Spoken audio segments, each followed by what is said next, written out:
And we are live. Welcome to the Whatever Dating Talk podcast, coming to you live from Isla Vista, Santa Barbara County, California, every Tuesday and Thursday at 7 p.m. Pacific.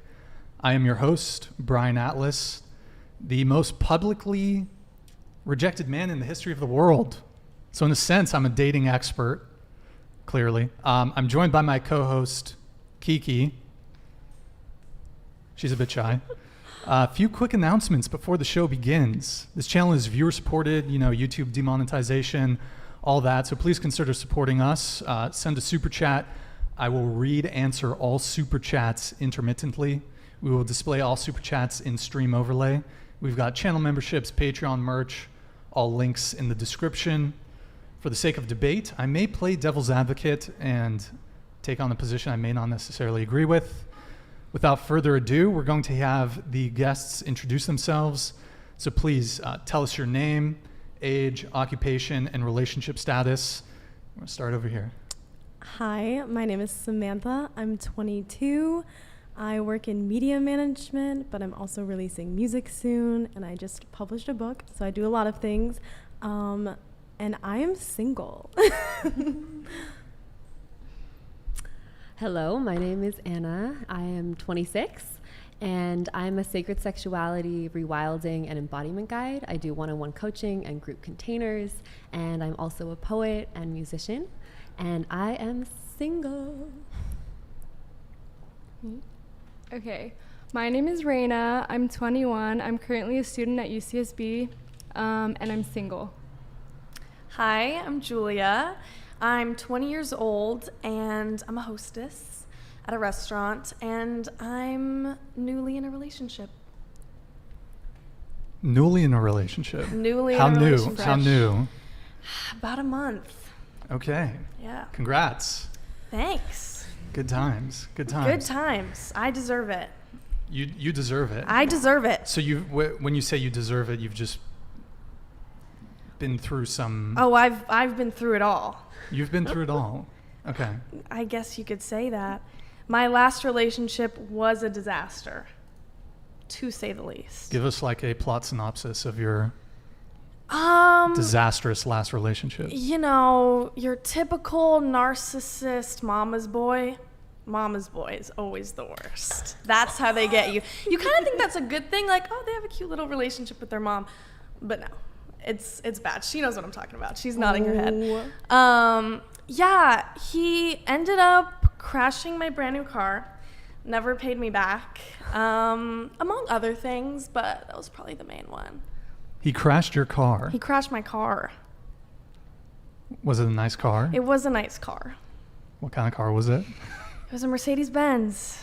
RIP. Wow. R.I.P. in the chat. Yeah, can we get a L? Can we get an L? Maybe an for F me? in the chat for Julia and her Mercedes-Benz. Thank S-Class or Huh? S-Class? I don't know, man. You don't? It's a GLB. Okay. So you three are single. Yeah. What does that mean? What does being single mean?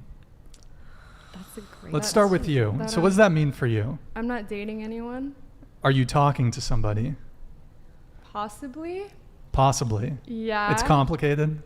Kinda. Like, there are people that I talk to. I don't know if we're talking. When you say talk, are we talking like hooking up? No. What are we like, talking literally here? just talking. Okay. Like, getting to know someone. Okay. But I wouldn't classify that as dating. Like, getting to know someone's not dating. Unless you get taken on a date. That's when I think it's dating.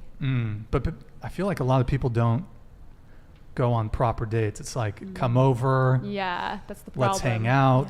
Yeah. Netflix and chill. So it's kind of a blurred line when it comes to what constitutes a date, Yeah. So what does being single mean to you? So for me, being single, it's definitely different than being celibate, because I was celibate for 10 months where I was only channeling my sexual energy into myself, my self-pleasure practices, my business, my art. But being single means that I'm like open to seeing people, and I'm into sharing my sexual energy with people when it's aligned. And yeah, like I could be dating or talking to no one, or I could be dating and talking to multiple people at the same time. But single is like, it means that I'm not actively in a committed relationship with someone. But you could be sleeping with somebody. I could be sleeping with someone and still single, or multiple people at the same time. Are you currently? I am not actually. Okay. Well, am not. complicated. I have recently, but I'm not at the moment. I see. Clear fields. Okay. Yeah. All right. Yeah, I guess I would classify being single as like, I'm not committing myself to anyone, and I'm also not expecting someone else to be committed to me, if that makes sense. But at the same time, like, yeah, I could be talking to 4 other people just because I'm getting to know them. But same thing, like, if you're not taking me out on a date, picking me up, Thank paying you. for my dinner or things like that, Then like, I know you're it not sounds- dating, you're then you're not, talking. exactly, you're You're not taking me talking. seriously. Yeah. And then too, like, if I don't have feelings with someone, I mean, obviously, like, I don't know. Like, when I really start to have feelings for someone, that's when I kind of start to shut off everything else and other people. So, Interesting. yeah, that's what being single is to me. And so you said that you could be seeing somebody, but it doesn't reach the threshold of dating unless it's sort of meets the traditional metrics of that. So I think you said picking you up, paying for your dates, et cetera, et cetera. I don't know, though, because I've accepted a lot. I've accepted a lot of come-overs and things like that, and it's also led to dating. So I wouldn't say it just has to be the traditional pick-me-up, but they need to be putting in substantial effort, and they also need to not be seeing anyone else. Yeah. They have to not be seeing anyone else for what? To be seeing you? Yes. Or okay. To be in a for Well, me of to course, to be in a consider them as anything towards serious, like, they need to not be talking to anyone else. And what about you? I mean, Can you be talking to anybody else? I'm sure they wouldn't like that, but no, I shouldn't be talking to someone else. Shouldn't. No. But do you? No. Okay. If I really like someone, I am not talking to anyone else. You're just focused on them. I'm just focused on them. Even if they haven't yet either Ooh. directly or indirectly. Okay, that's a hard one because I've been in a situation where I really like the person and they were not interested in me at all, and I was still pursuing them, but at the same time I was so hurt about having to pursue them that I was also talking to other people at the same time. So yeah, It's complicated. it's complicated. It is Yeah. complicated. It is very complicated. Especially when we include polyamory in the mix and dating multiple people is then okay. Right? So you have some experience with I do. polyamorous Yes. relationships. Yes, I do. What is the most concurrent amount of partners that you've had at a given time? 4. Yeah. It's All a men, 4. or was it a mix of Men and women. men and women? Yeah. Okay. I'm pansexual, so full spectrum of people, genders, sexuality is what I'm into. And so are you sharing? Like, are they kind of dating too? Or That's is such it? a good question. Sometimes yes, and sometimes no. But for me, it hasn't always been this way in the people I've been relating with. But for me, if I'm dating someone and they're dating other people, I want to know the other people at the very least. Like, we don't have to all be dating, but I want to know who they are. I want to like include them in just the love, even if it's not sexual. But I've dated someone recently who was dating 5 other women while we were dating a man, and none of them wanted to know me until the very end. One of them did, and we met. But that was just like, I could feel their energy. Like, it's like I could feel them when I would be with him, and that was a boundary for me because I would want to know who they are if we're sharing intimate space with the same man. What? Wait, I'm sorry. I pressed the wrong button. I pressed the wrong one. Wait, so I meant to do word.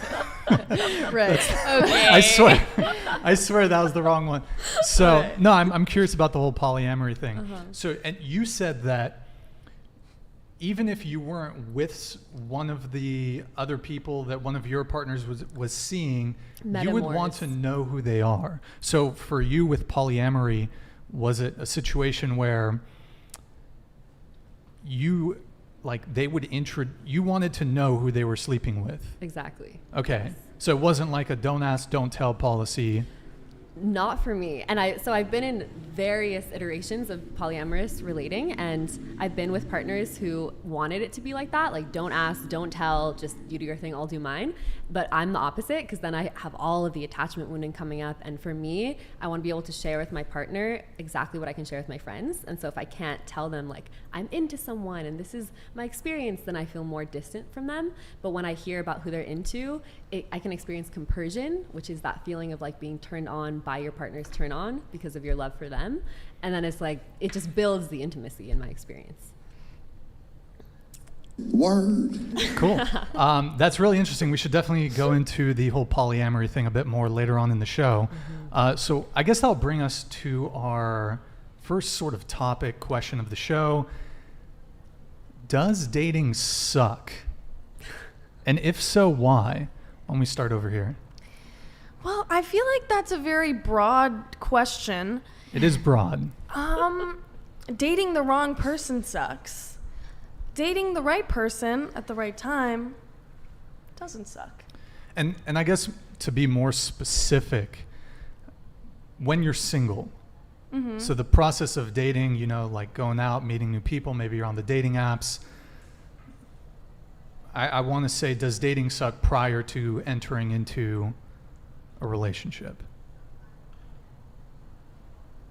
Does dating suck prior into entering a relationship? Right. So I'm not, the question isn't so much focused on, I mean, certainly once you're in a relationship, I mean, there's bad relationships, but I mean, Yeah. So it's versus more so being like single? dating when you're single. Does it suck? Does dating suck? Interesting question. Do it. Oh my god. Okay, I will. Well, okay. I think in between my two relationships, I had like a year where I was single, and it was fun. It was pretty fun. But you know, you have to be in a certain headspace for that. You have to be, you know, I don't know, man.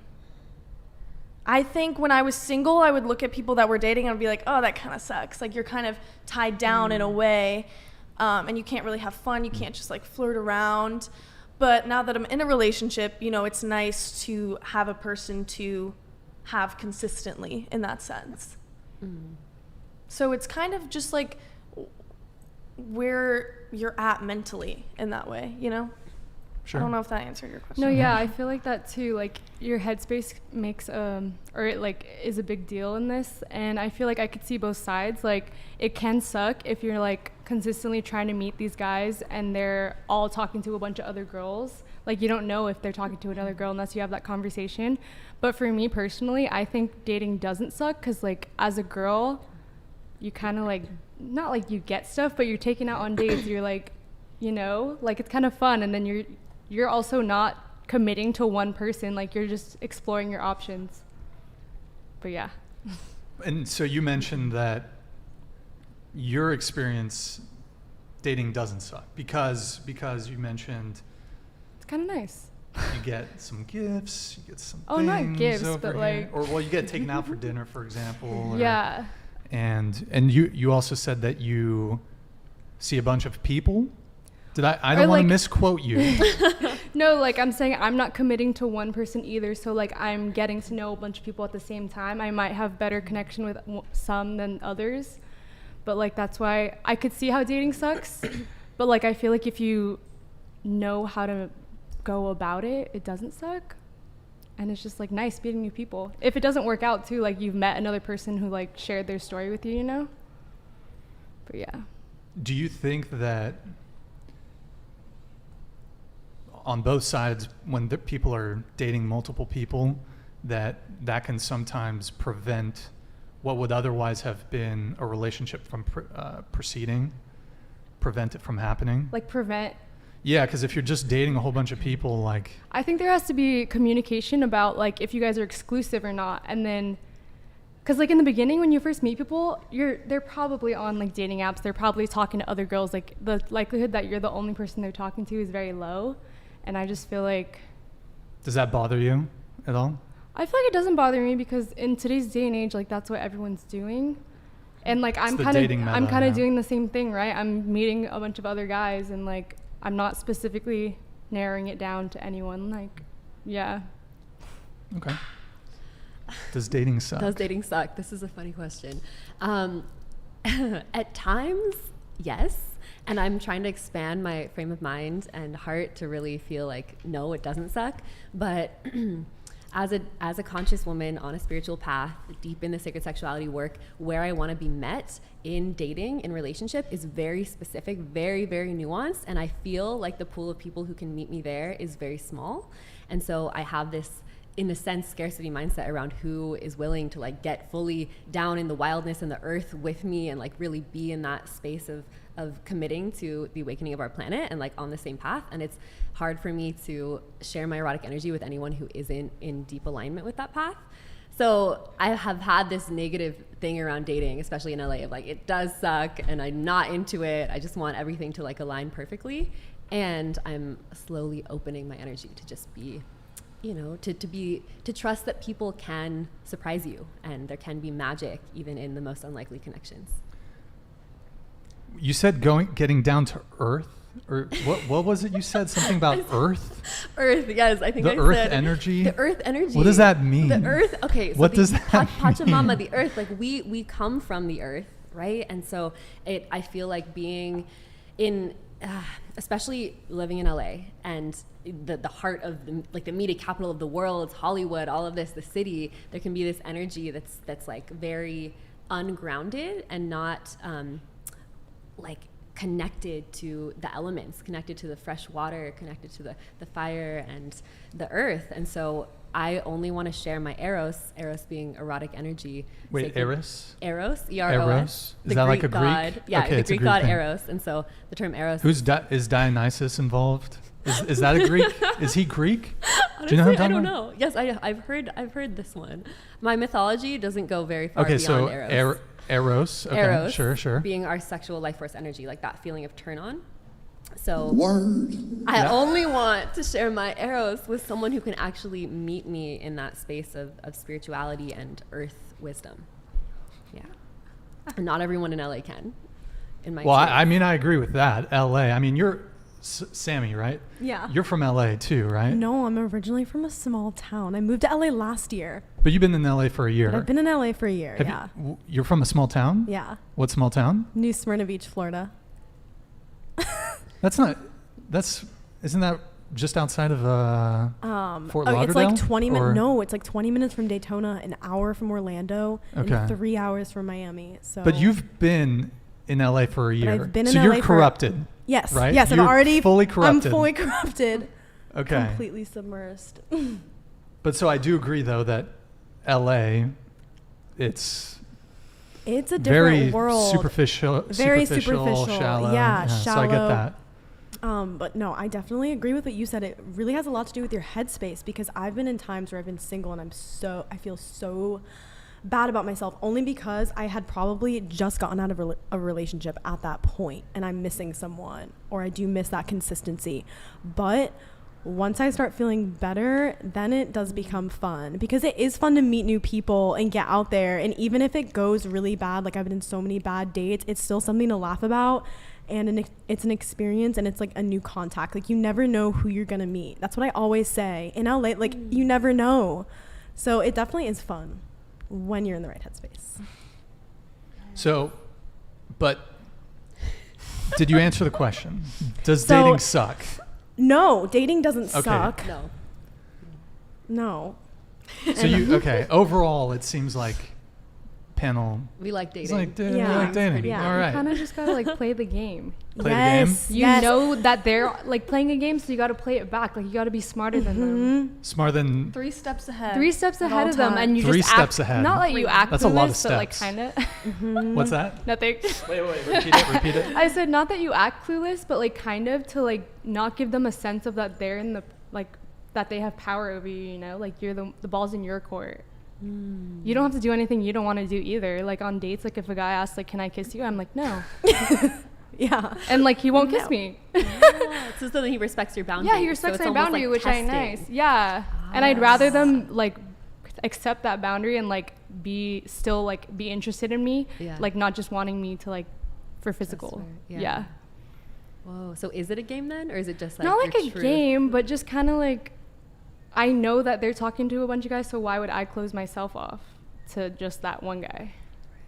Right? Yeah, I don't know. that makes Do you sense. guys agree? Yeah, like why would Okay. I take someone seriously when clearly Yeah, they're no not taking one- me seriously at all? Yeah, Yeah, especially because we're exactly. all like in our early 20s. Like this is Yes, the time yes. To like explore and find yourself too. exactly. When you say explore and find yourself, does that mean just like get run through by a bunch of dudes? Just I just Whoa, want to whoa, translate. Where did you get that? I just Like I I'm meant just like translating here. literally finding who you are. Like you don't know. Like people have like childhood traumas and like beliefs that they had that they grew up with and don't know anything else. But now that you're like in college, like I love being at UCSB because I've been able to like figure out what I truly like, and I've put myself out there in different ways and just see what works best for me. You know. By the way, did you guys say what your majors were Oh at UCSB? no. Major? You go first. I'm a comm major. I'm a stats and data science major. Okay. Next question for you guys. So, there's been bad dates, there's been good dates. What would you say is the best, most, I shouldn't say, maybe not best, but what is the furthest a guy has gone in terms of a date?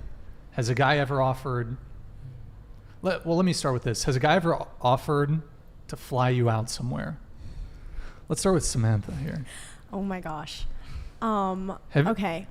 I have had a guy offer to fly me out somewhere, and then when it came time to like buy the flight, like we're on the phone with each other, right? We're on FaceTime, and he's like, "Okay, so did you get the flight?"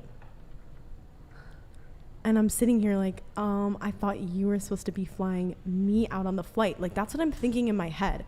Guys, I was so stupid. I bought the flight. But No. I've had other experiences where a guy has flown me somewhere with him, like to go together on a date. So I've had that, but I guess I've never had the experience of a guy literally flying me out to his city. No. Dubai? No. You look disappointed. Wait, but so you said you have gone on dates where the guy has flown you somewhere? Yes. And was that, would you say earlier on? That was earlier on. Early on. He flew us to Vegas. Me and him like never ended up actually dating, but it was really fun. He flew me to Vegas. The entire trip was paid for. I mean, that was a pretty extravagant date. And let me just say this, I actually didn't end up dating that guy. Like I didn't end up liking him. That did not make me like him. So What- just putting that out there. What But, date number was that? The Vegas trip? Number 2? Number 1? Maybe like number 4. Number 4? Number 4. Okay. Yeah. And was that the only flown out situation? Yeah, that was the only flown out situation. The for only me. one? Yeah. There isn't another? No. Okay, fair No enough. more. What about you? Ever flown out? No one has ever flown me anywhere. Have you ever had an offer from a guy? Hey, No. I'm in Miami. come fly me out. I'll fly you out. I've had an offer from a friend who's in Miami who was like, come see me, friend, lover. And I had someone I was in a committed partnership with buy me a ticket. Okay. But I do have a story of a really, like how far a guy has gone. Okay, let's hear it.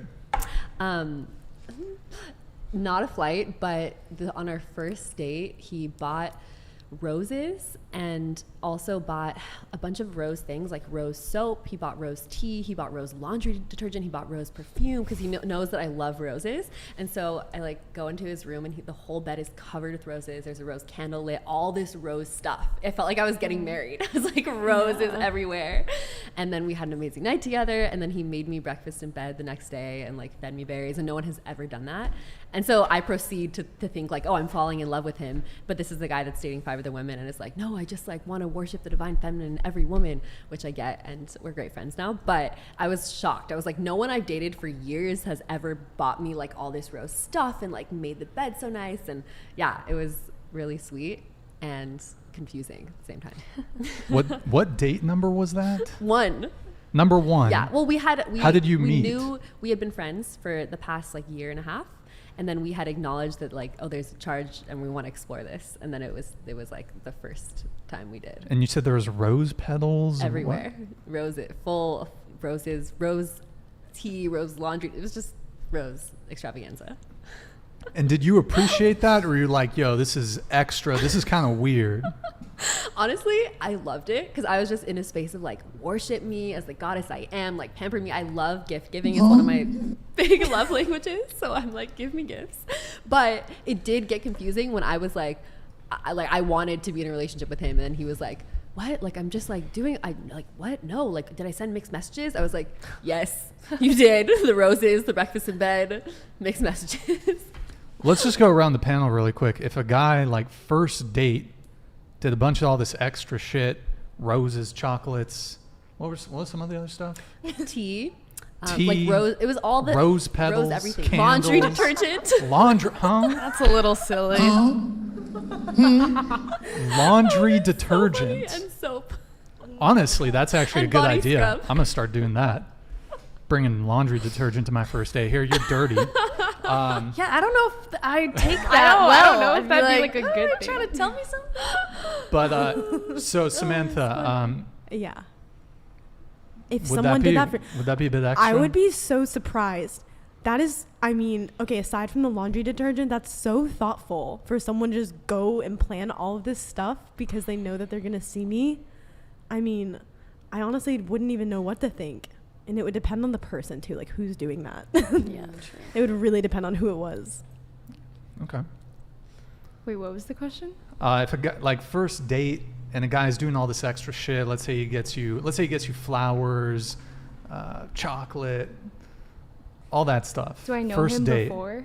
Let's just say no. That's a good question. Like Let's it's say like the no. first time meeting in person? First date, but maybe you guys met, say on a dating app, or he approached you. I don't know. I don't know. I guess I wouldn't like be mean about it. It wouldn't be weird, but yeah, like I'd be thankful that he put that much thought into it. You wouldn't feel like any sort of type of way. If it was like rose petals on the bed, I would think a type of way for the first date, but like flowers and chocolates, like that's kind of cute. Okay. Immediately no.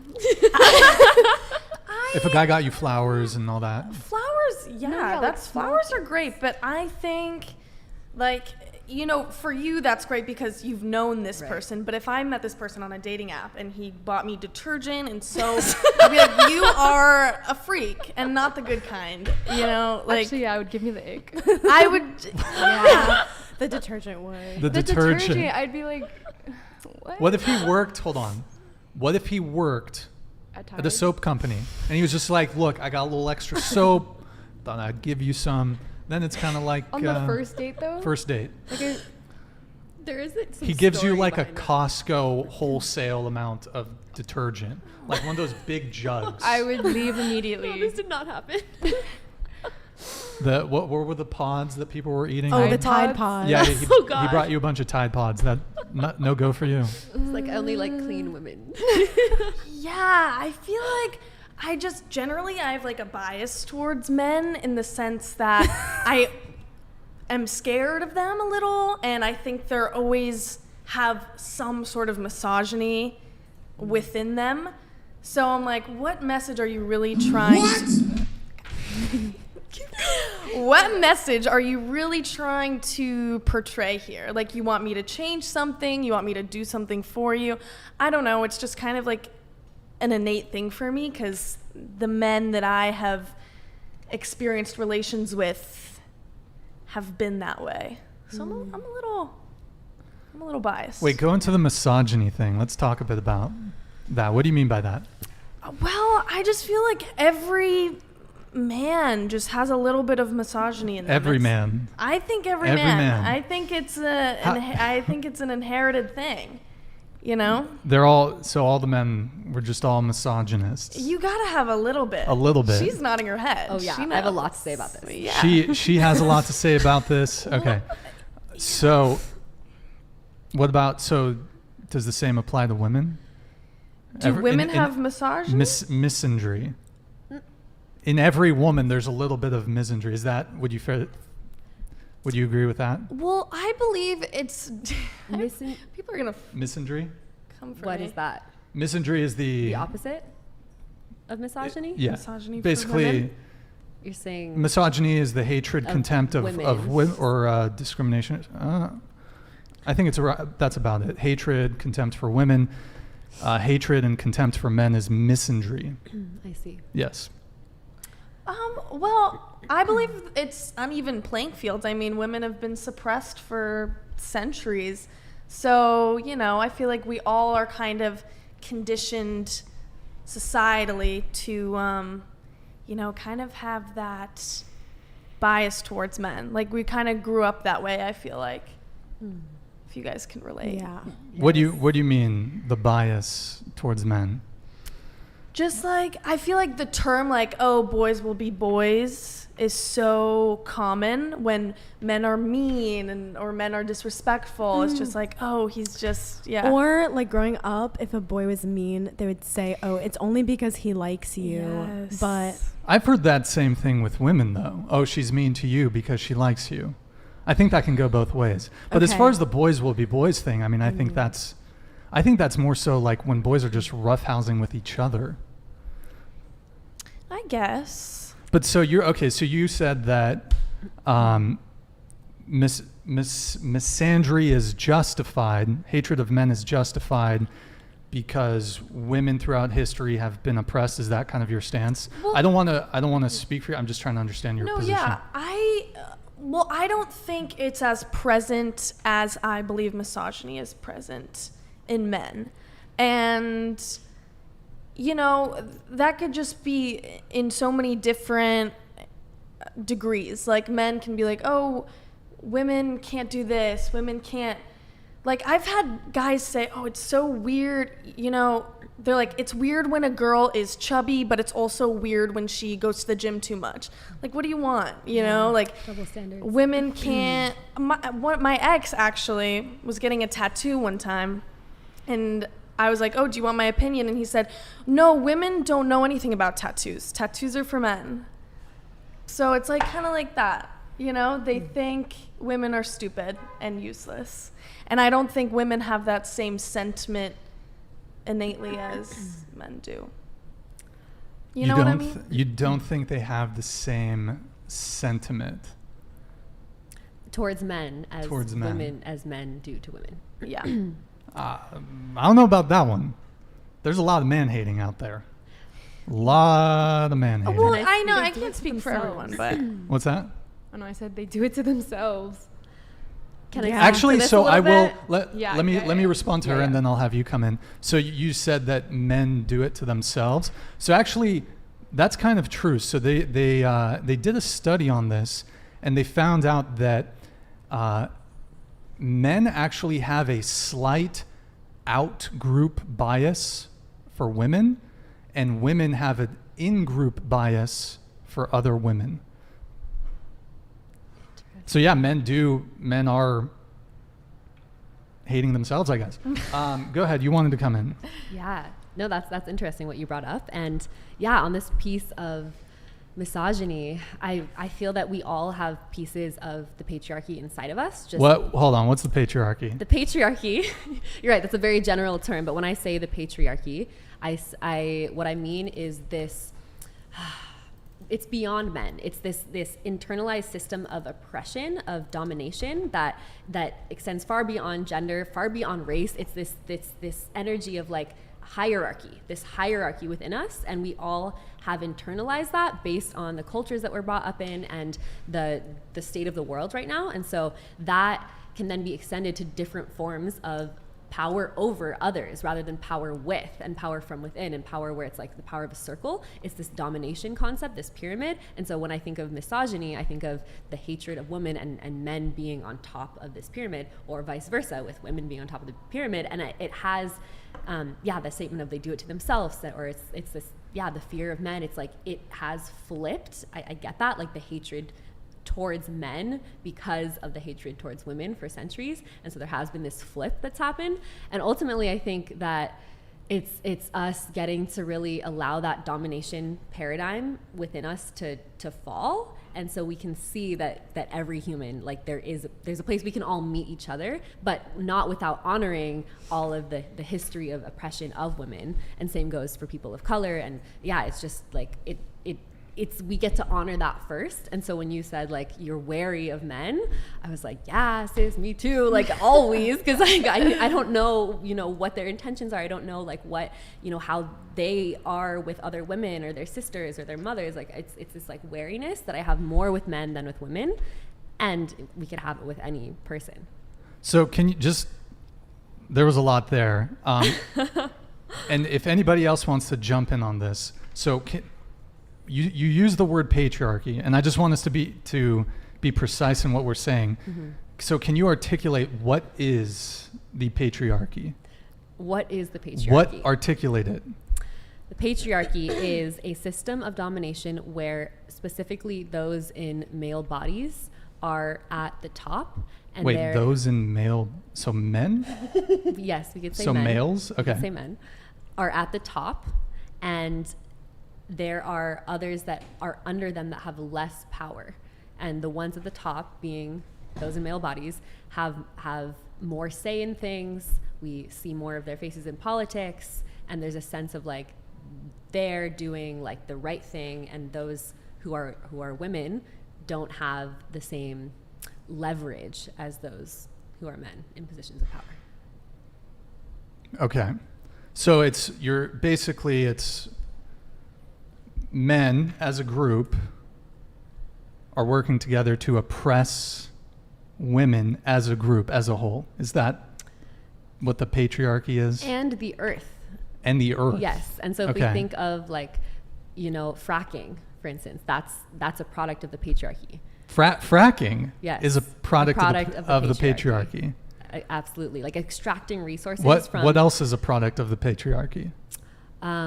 Plastic surgery.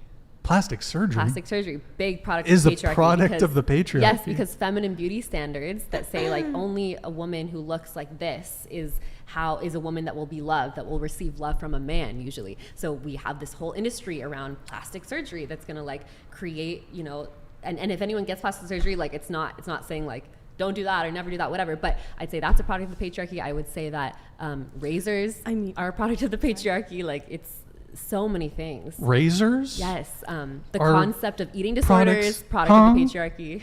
Wait, razors are how? Like how did razors get involved? Shaving.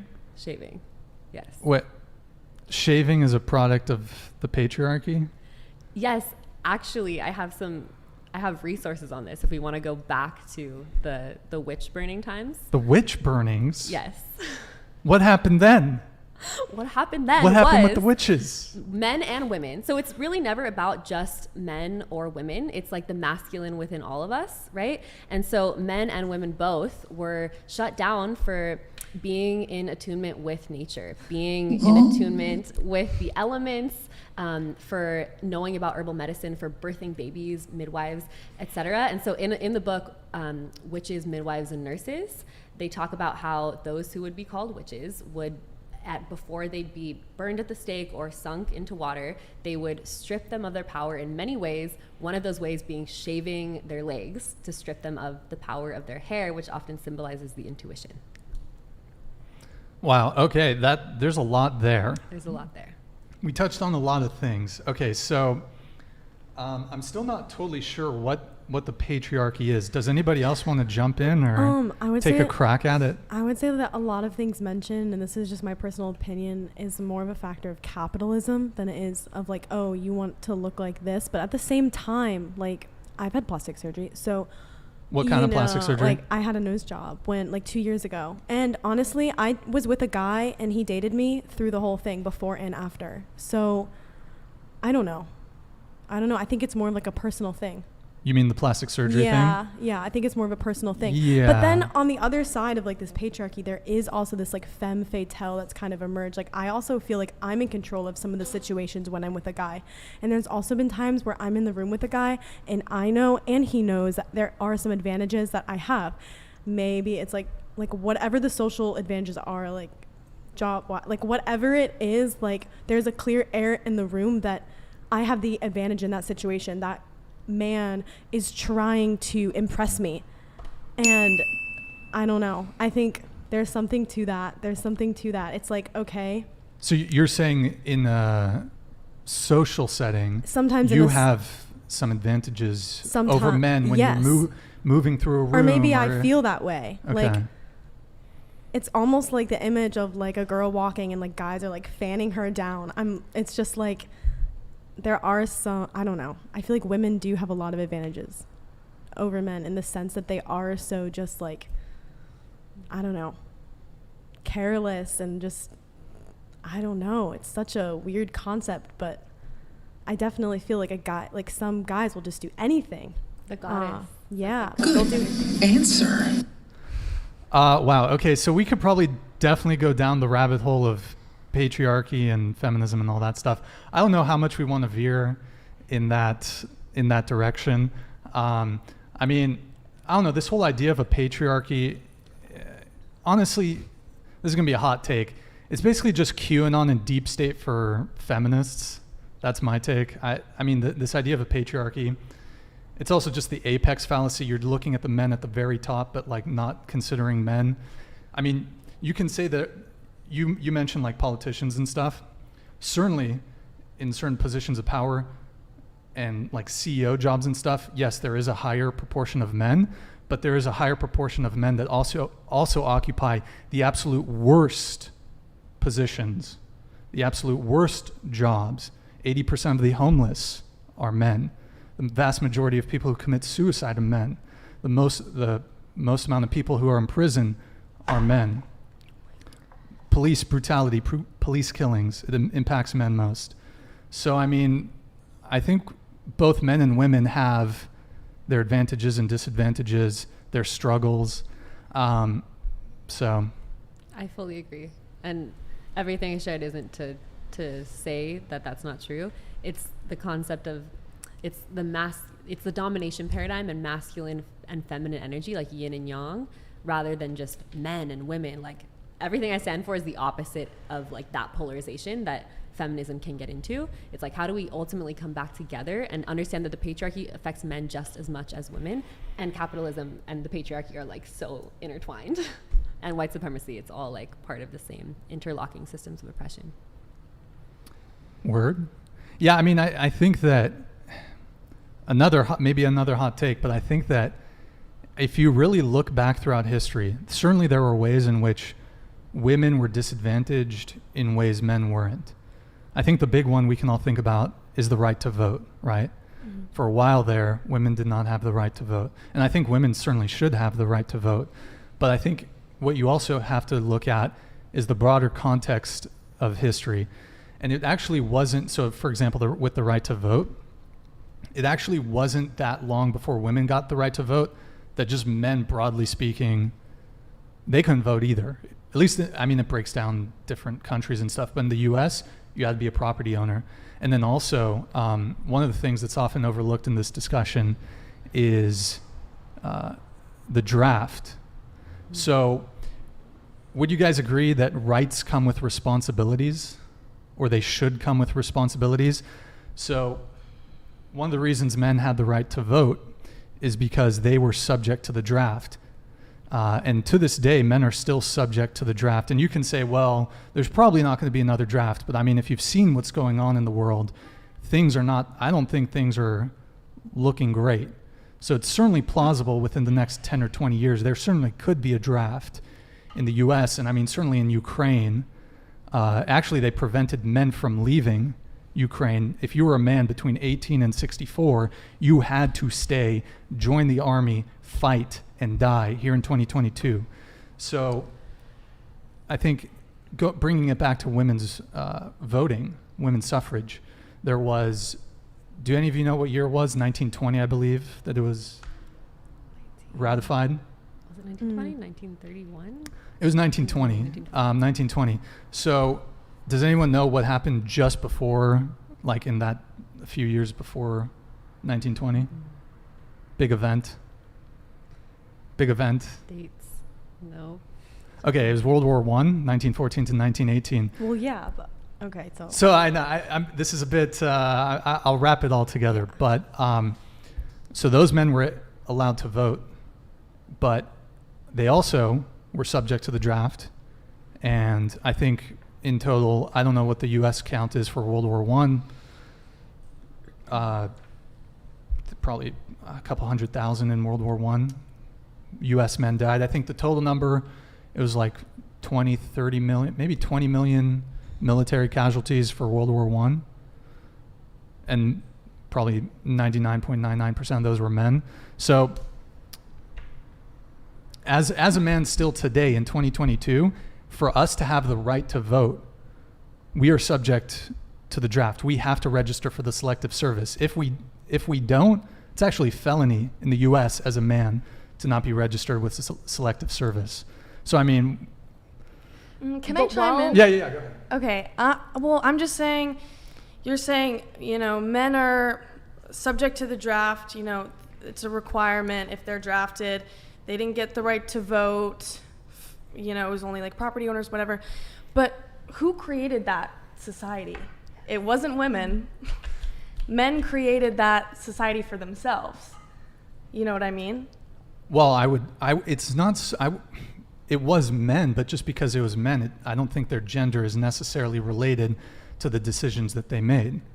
In the same way that the Supreme Court that well, it's no longer the case, but that gave us Roe v. Wade, my understanding is it was 9 men who gave us the ruling in Roe v. Wade. What does that mean? Like the men gave the women permission like, to choose about our own bodies? Well, and it was also, broadly speaking, I think at the time in the years leading up to 1920, it was mostly men who were in the government. And so if there was a patriarchy, I would challenge you and say that if the patriarchy is men in this cabal, this conspiracy to oppress women, then why would they have enabled women or given women the right to vote? I do not think the patriarchy is like men trying to suppress women. It's not that like gender based. It's this energy that serves no one. Like this concept of the patriarchy, this arbitrary word, it doesn't serve any of us. It's a gendered term. It is a gendered term. It is a gendered term. Patriarchy, yes. Father. Yes. Yeah. And so maybe there's another word that we get to use, and you mentioned capitalism, and it's all part of it. I think that was Samantha. Yeah. She's a raging communist. She's a raging communist. Oh, you missed her laugh, Eric. You missed the laugh, Eric. No. Right? No? But also, just really quickly on this note of war, like one, it's totally here that the rights come with responsibility, and this concept of like men being at war. But while men are at war, women are often home birthing babies, and like that's not something that's talked about, the depth and challenge of that, and how that's vital to continue our species, right? And so I think no one should be at war. Ultimately, like let's end all wars on the planet, because that it's not serving anyone. It's not serving the earth. It's not serving our bodies, men, women, children, anyone. And to just acknowledge that like though men are fighting, women are at home caring for children, birthing babies, surrendering to the cycles of their womb, and it's also at work. Well, I don't think anyone would disagree with you that war is bad. We should end war, but I do think it's ultimately the various conflicts that arise are very nuanced and very complicated. Some of them are geographical. There's geographical disputes. There's disputes about resources. So it's probably honest. I certainly agree with you. I think it'd be certainly wonderful if there was no war, and we could certainly divert a lot of our resources and spending into other things like researching in science and technology instead of spending billions of dollars on a ship or something. But it is kind of wishful thinking, because there are genuine threats that, whichever country you're part of, there's genuine threats from other countries, and the only way to hold them back is to have a military. But I agree, hey, wouldn't it be great if there was no war, But yeah. Why don't we bring it back to dating a little bit? Yeah, we're going down the rabbit hole here. We're going down the rabbit hole.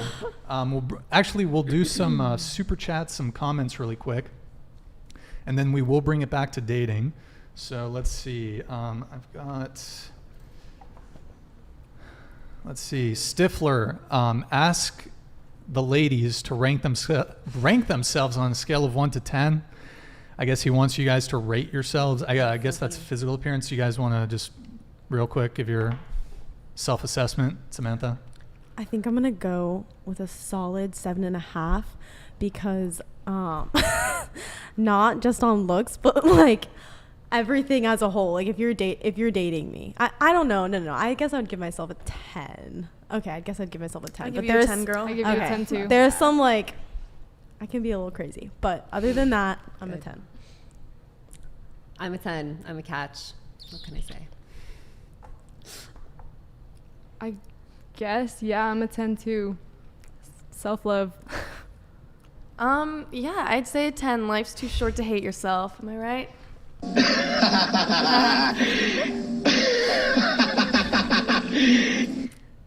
10? You don't think we're We're all 10s? 10. 100. 10? Confidence codes, It's baby. a little a bit of hubris, don't you think? Yes. I mean, Samantha came in though with 7.5. I'm thinking of like I guess yeah. Looks. I guess in all like okay yeah I'd think of myself Wait, as so a okay, 10. let me but ask a question. in that moment, I said 7.5. This question sucks, by Yeah, the It's- way. can It's the we worst not? question ever. It What? just perpetuates like the whole like it just perpetuates like icky things. How- Yeah, would you- and then people don't respect when you're Yeah. confident about yourself. Exactly. Like even They that question comment. you. Am I allowed to say it? People say, can see it. Say what? Stifler? She was hotter when she was humble. Yeah. Why Oh. can't you just be Well- confident? Yeah. Like, you know, like we only have one body, one Yeah. soul. And like I said earlier, like we are at such a good age right now, you know? Yes. Cute, we're fun, we're young. Yes. Yeah. and You know, you're going to wholesome, look back in like years and you're going to be like, wow, I wish I wasn't as mean to myself, or I wish I, you know, that kind of stuff. So, Exactly. you know, why is that a bad thing to love yourself and think you're the coolest? Yes.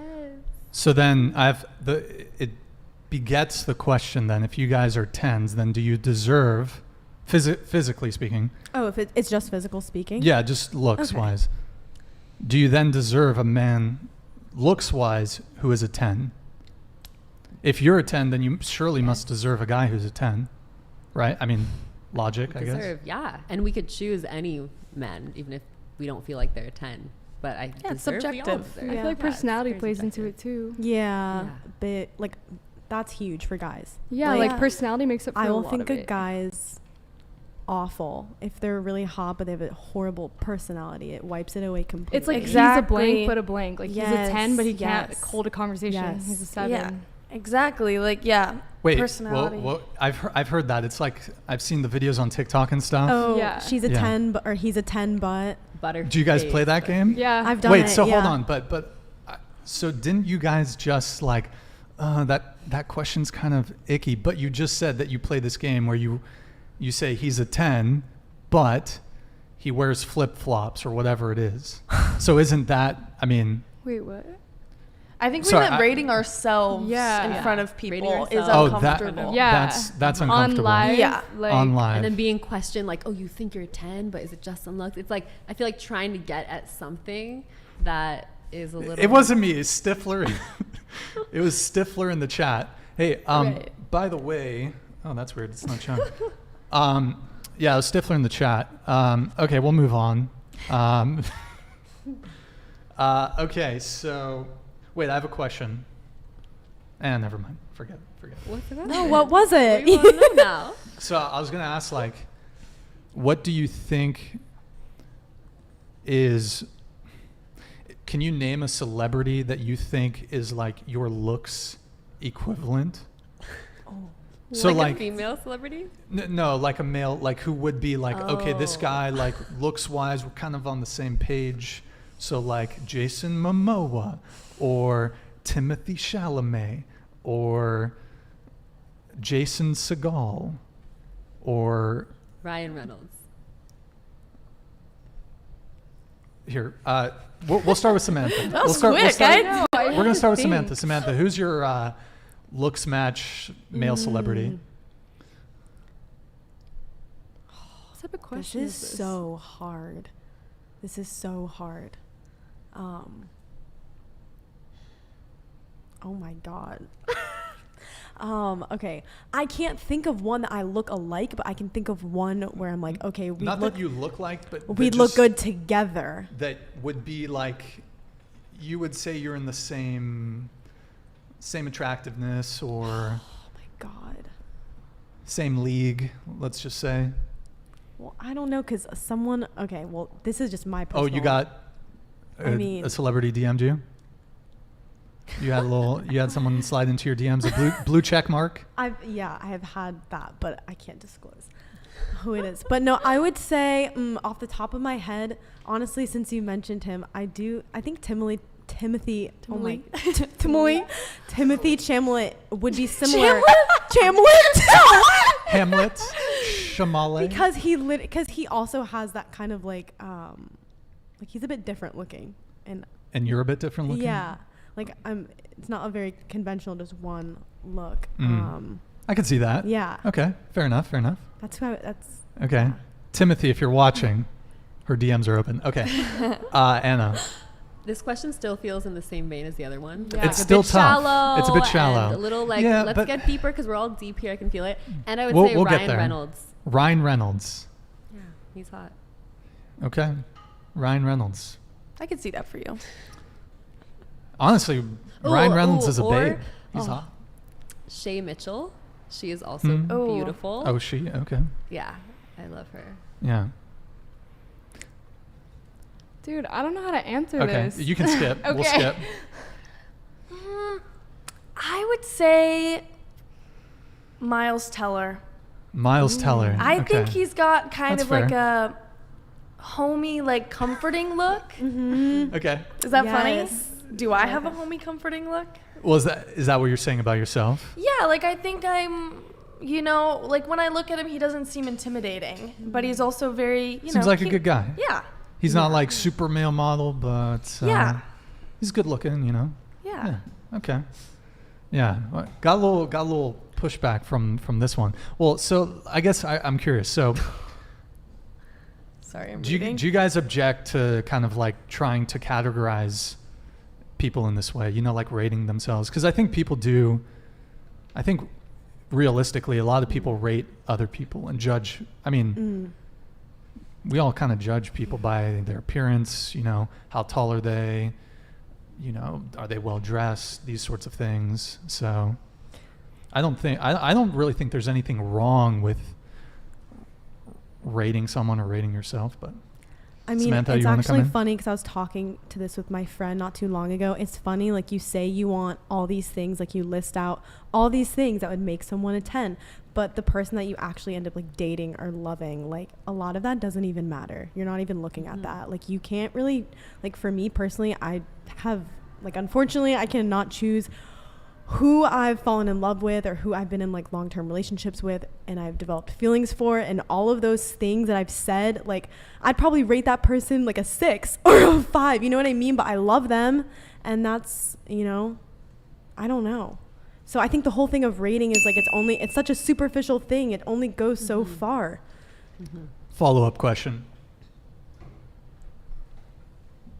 Would you guys date a short guy? I have. I have. It's amazing. You guys don't have a height preference? Nobody at the table has a height preference? Oh. Because if we want to talk about numbers, Okay, pointing at me. if we want to talk about numbers, I mean, Numbers. that's a measurement right there, like a literal measurement. So what, 6'2" and above? Yeah. Yeah. I Wait. need to be able to wear heels, and you're still taller than me. Okay. And how tall are you? I'm like 5'7". 5'7". Okay, so you want a guy who's taller than you. Yeah. By Like, it. minimum Would you date a guy who's 6. like 5'9"? So in heels, you'll be about Like his the height or same height? probably taller than him, depending on the I heels. feel like I personally wouldn't, but I know people who would. Okay, so you wouldn't. Height? How tall are you? I'm 5'7" as well. Okay. 5'8", king. I don't really.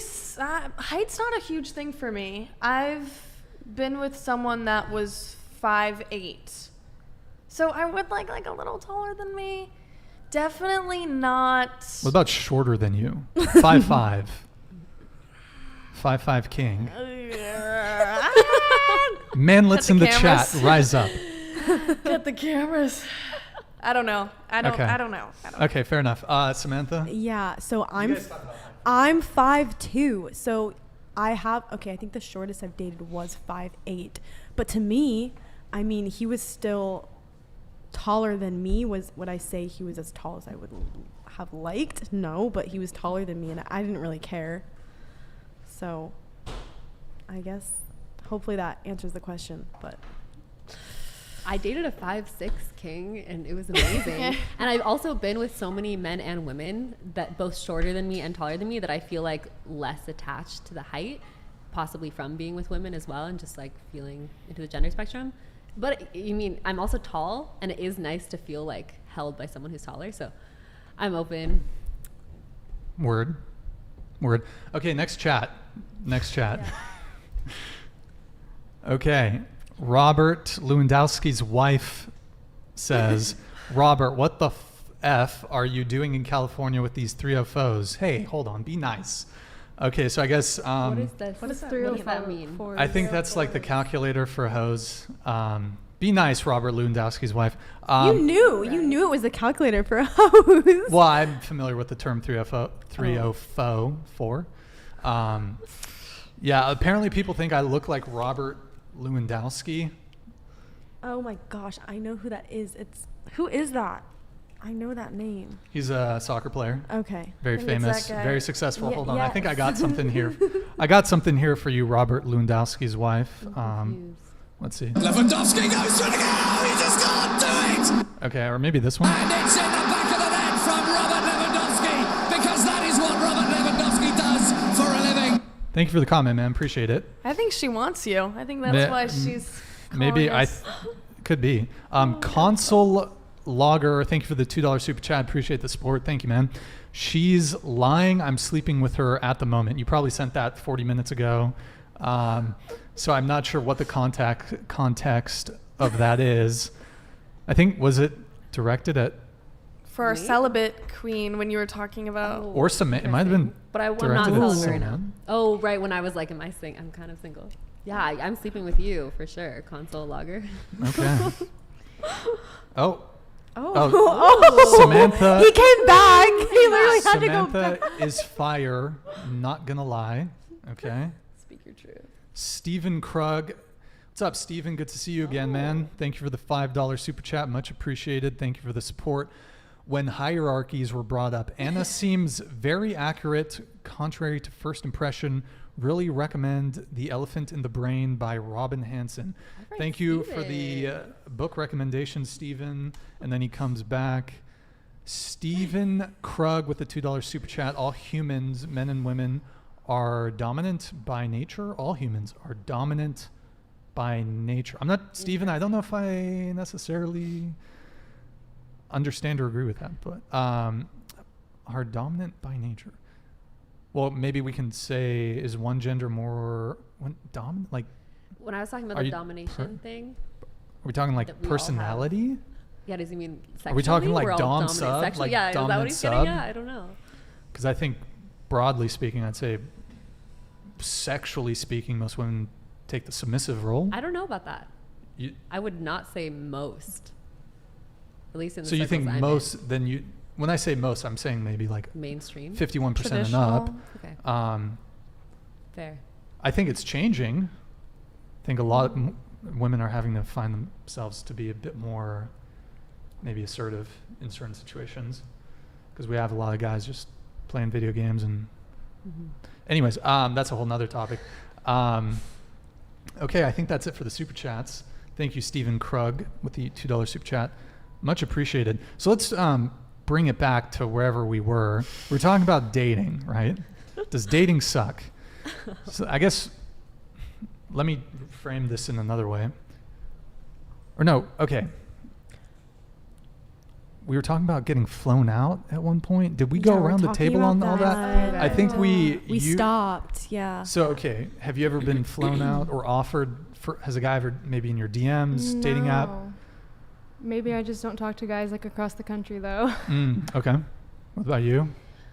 I was talking to this guy for a little bit, and he offered to fly me out to Las Vegas. But I ended up ghosting him. Like, I did say yes, and then, like, kind of, a few weeks before, I kind of ghosted him because I met someone else, and that started going well. So, and I still feel bad for it, but no regrets. Oops. Okay. Got it. Any extravagant, maybe not flown out, but any extravagant offerings as far as a date goes? There's offerings. I don't You like. don't, you don't take them up? Not really. I Do feel you- like I, Go what? ahead. No, what? go ahead. No, I feel like I need to like know a person a little bit before we even go on the first date. Mhm. Oh. Yeah. Okay. So next question. Does dating suck more for men or for women? Samantha. I think it really depends on the type of person that man is and on the type of person that woman is, because Let's just say broadly speaking. broadly in general. speaking, Or we could say average woman versus average man. Does dating suck more for? I think right now in this day and age, it sucks more for a woman. It sucks more for women. Okay. Yeah. Why? I feel like men are really, and this is just me. Like there could be a man out there who would do amazing things for me and has no bad intentions whatsoever, but I feel like I've been treated, like in my experience, very carelessly. In the sense where I've had a man like, okay, put effort in maybe for a year, but once that year is over, it's like, okay, I'm either going to cheat on you or I'm not going to put effort into the relationship, but I'm not even going to tell you that I'm not interested anymore. So it's up to me to get up and leave. And same thing with So they're just kind of keeping you around. Yeah, and same thing with even just on dates. Like even if you're just dating and you're not really in a relationship, I feel like guys don't have, like, for me, if I don't like you, you'll know and I'll tell you, but guys have this You'll tell them? Yeah, I mean, like, How would I guess so, like if I don't want to go on a date with someone, I will say straight up, I do not want to go on a date with you. And they know that they're not going to go on a date with me. They know that they're not going to see me again. But with guys, I feel like it gets, like they could lead you on for so long and then it's just a careless thing. Or they're seeing someone. I've had a guy and I maybe saw him for 4 months and he was seeing someone else the entire time. He had a whole girlfriend. And I don't know. Did you have a discussion with him though? Was there an understanding that you guys there were was going to a be mutual monogamous? understanding where I completely thought that he was only seeing me.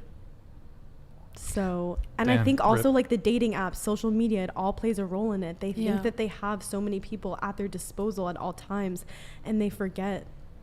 I don't know. I don't know what it is. It's so frustrating. But I think because of those things and because that's been so normalized, I think it does suck more for women now because I do want to get treated nice. Like just like the same effort that I'm putting in a relationship, I want that back. And for some reason, guys they don't even have that decency. But again, that's my experience. I'm sure there's someone out there that does, but for right now, that's where I'm at. So your firsthand experience has not been great. No. And then Okay. I've also had guys who are amazing, and I'm sure that they would treat me amazing, but I don't have feelings for them. That is the So, crux. I don't know where that comes from. And so you're not attracted to them? Yeah. Well, isn't it And interesting that the guys that you end up with or that you're attracted to happen to be the guys that you say they're not treating you well, Right, or they're kind of playing don't fall you? in line with standards, things like that. Okay. It's weird. It's almost like I do like a bit of a chase. Okay. So But- would you say they're exciting? Yes. These men? Yes. I would say that they're exciting. Would you say they're jerks? Yes. I would Are say you that they're attracted to jerks. jerks? I like a little bit of attitude. I like a little, Or a bad boy? Do you like bad boys? yes. Okay. Is it plot? So, sorry, go ahead. Keep going. I had nothing else after that. Well, I was gonna ask. You mentioned that there were guys who they were interested in you, Yeah. and you had the impression that they would actually be perfectly dutiful boyfriends, Yes. but you're just not attracted to them. Absolutely. 100%. So do you think there's a way to reconcile that to being like, well, they're not quite exciting, but maybe?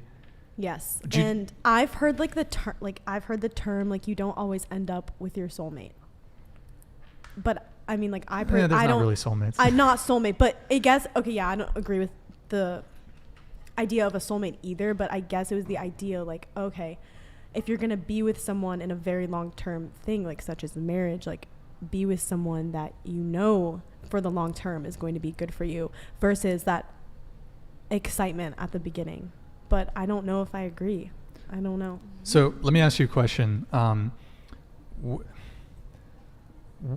Is the biggest problem that you're encountering with the men that you're attracted to and that you're dating, you said there was like a guy for 4 months, maybe there's a guy for a year, is the biggest thing that you're encountering that they are not really committing to you? Like they're players and they're just...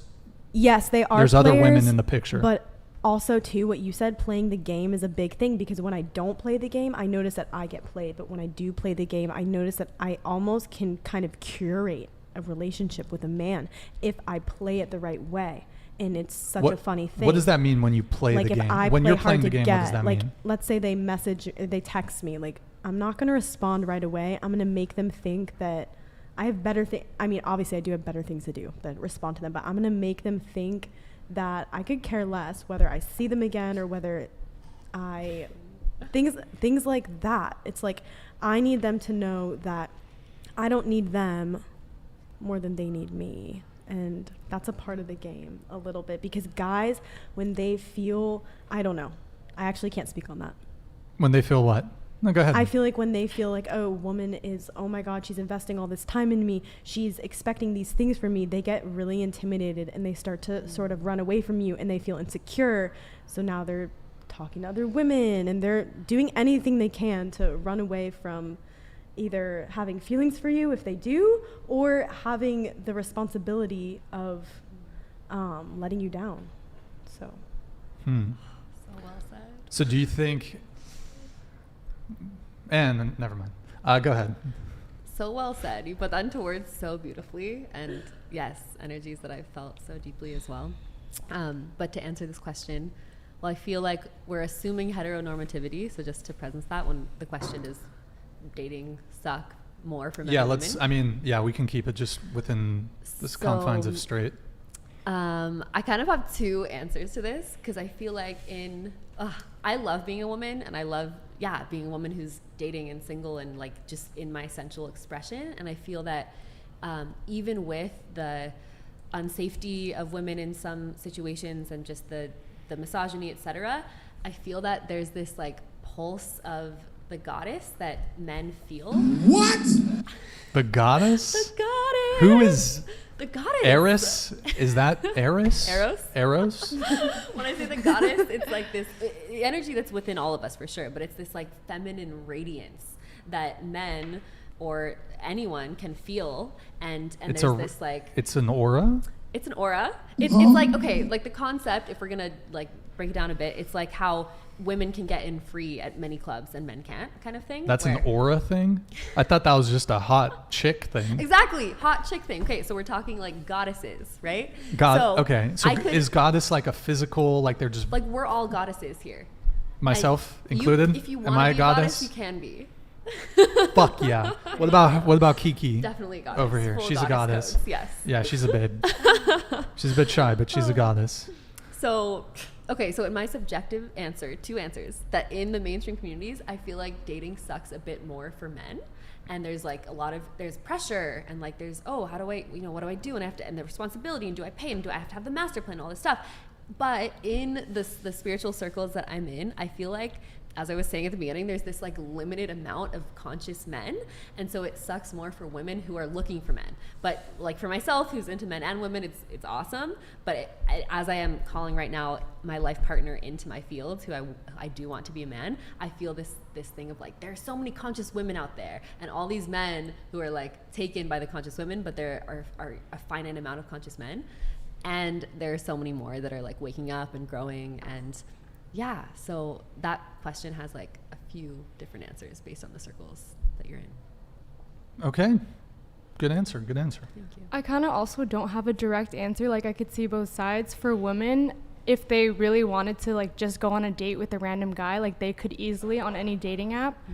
But like we're also subject to like, not like fear, but you don't know the guy. So like it's like danger. And then like, I don't know, it's a little scarier for women, but maybe I could see like for men, it's harder to find like a girl that will agree to go on a date with them. Mm-hmm. But yeah, that's just my stance though. I feel like dating is definitely hard in this digital age. I think a lot of things are more superficial on both sides. Geez, I don't know. I'd say there definitely is a lot more, I don't know more, but there is a lot of pressure on men, like financially, definitely. So like paying for the first date, Yeah. for example. Okay. Yeah. Anything else? It's not, I didn't mean to cut you off. It sounded like you had a few other things to add to that. No, so. yeah. I definitely think there's pressure on both sides. Yeah. Okay.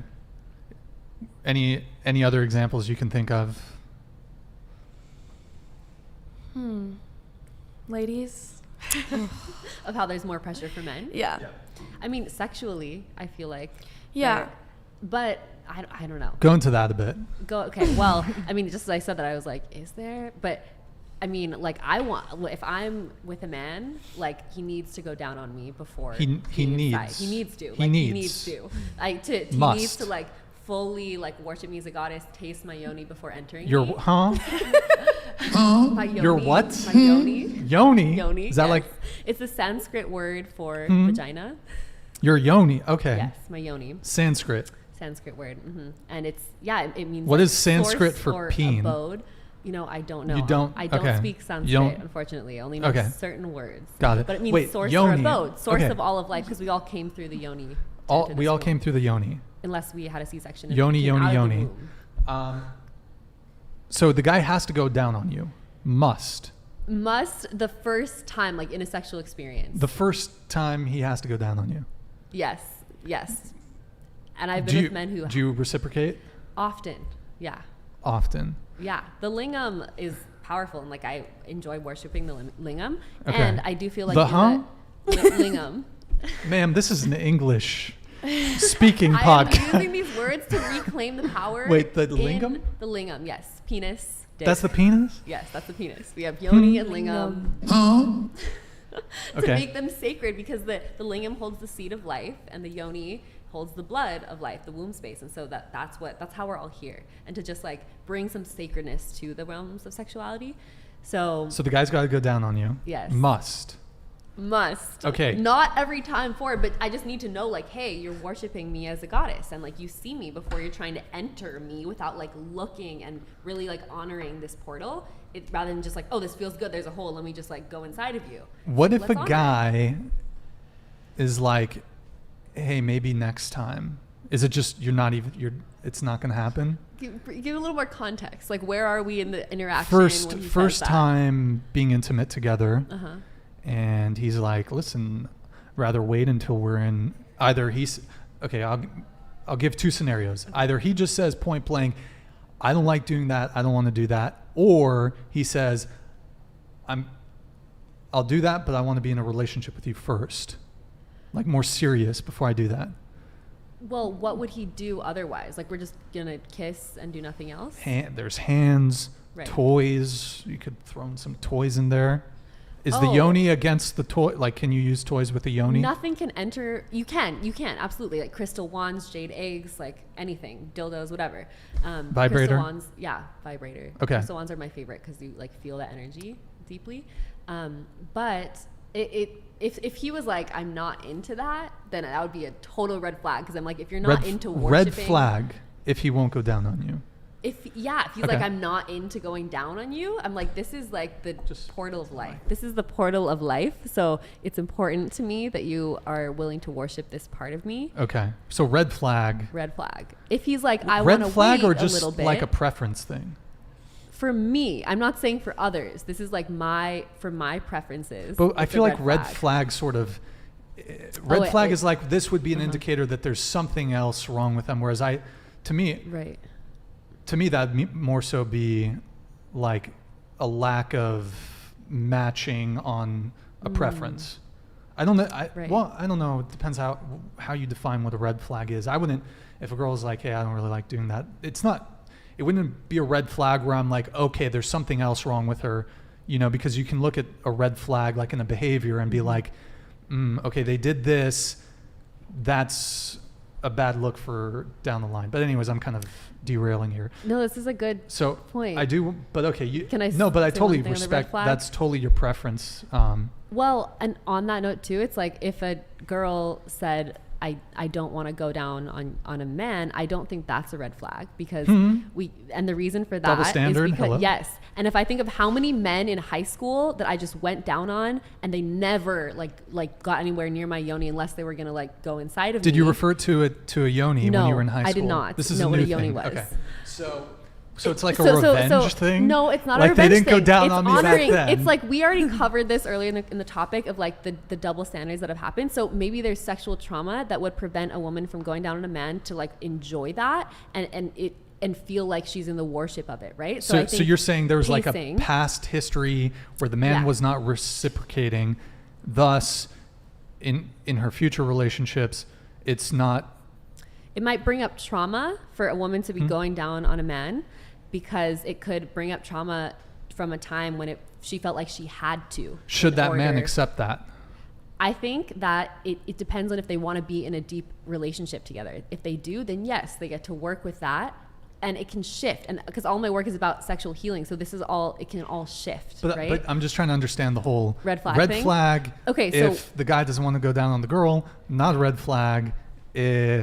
Wait, did I mix that up? Not a red flag if the girl doesn't want to go down on the guy.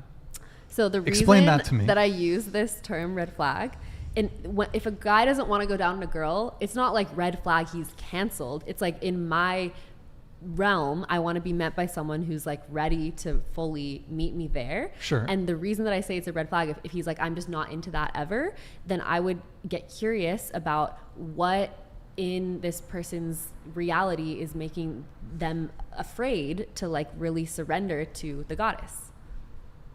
Word. So, okay, but I'm just trying to understand the double standard component. Right. So, and it's not so much the red flag part. It's totally, if the girl doesn't want to go down on the guy, fine. But if the guy doesn't want to go down on the girl, not fine. And are you speaking just for you, or are you speaking like for all women? This is a good question. So at first it was for me, and now, okay.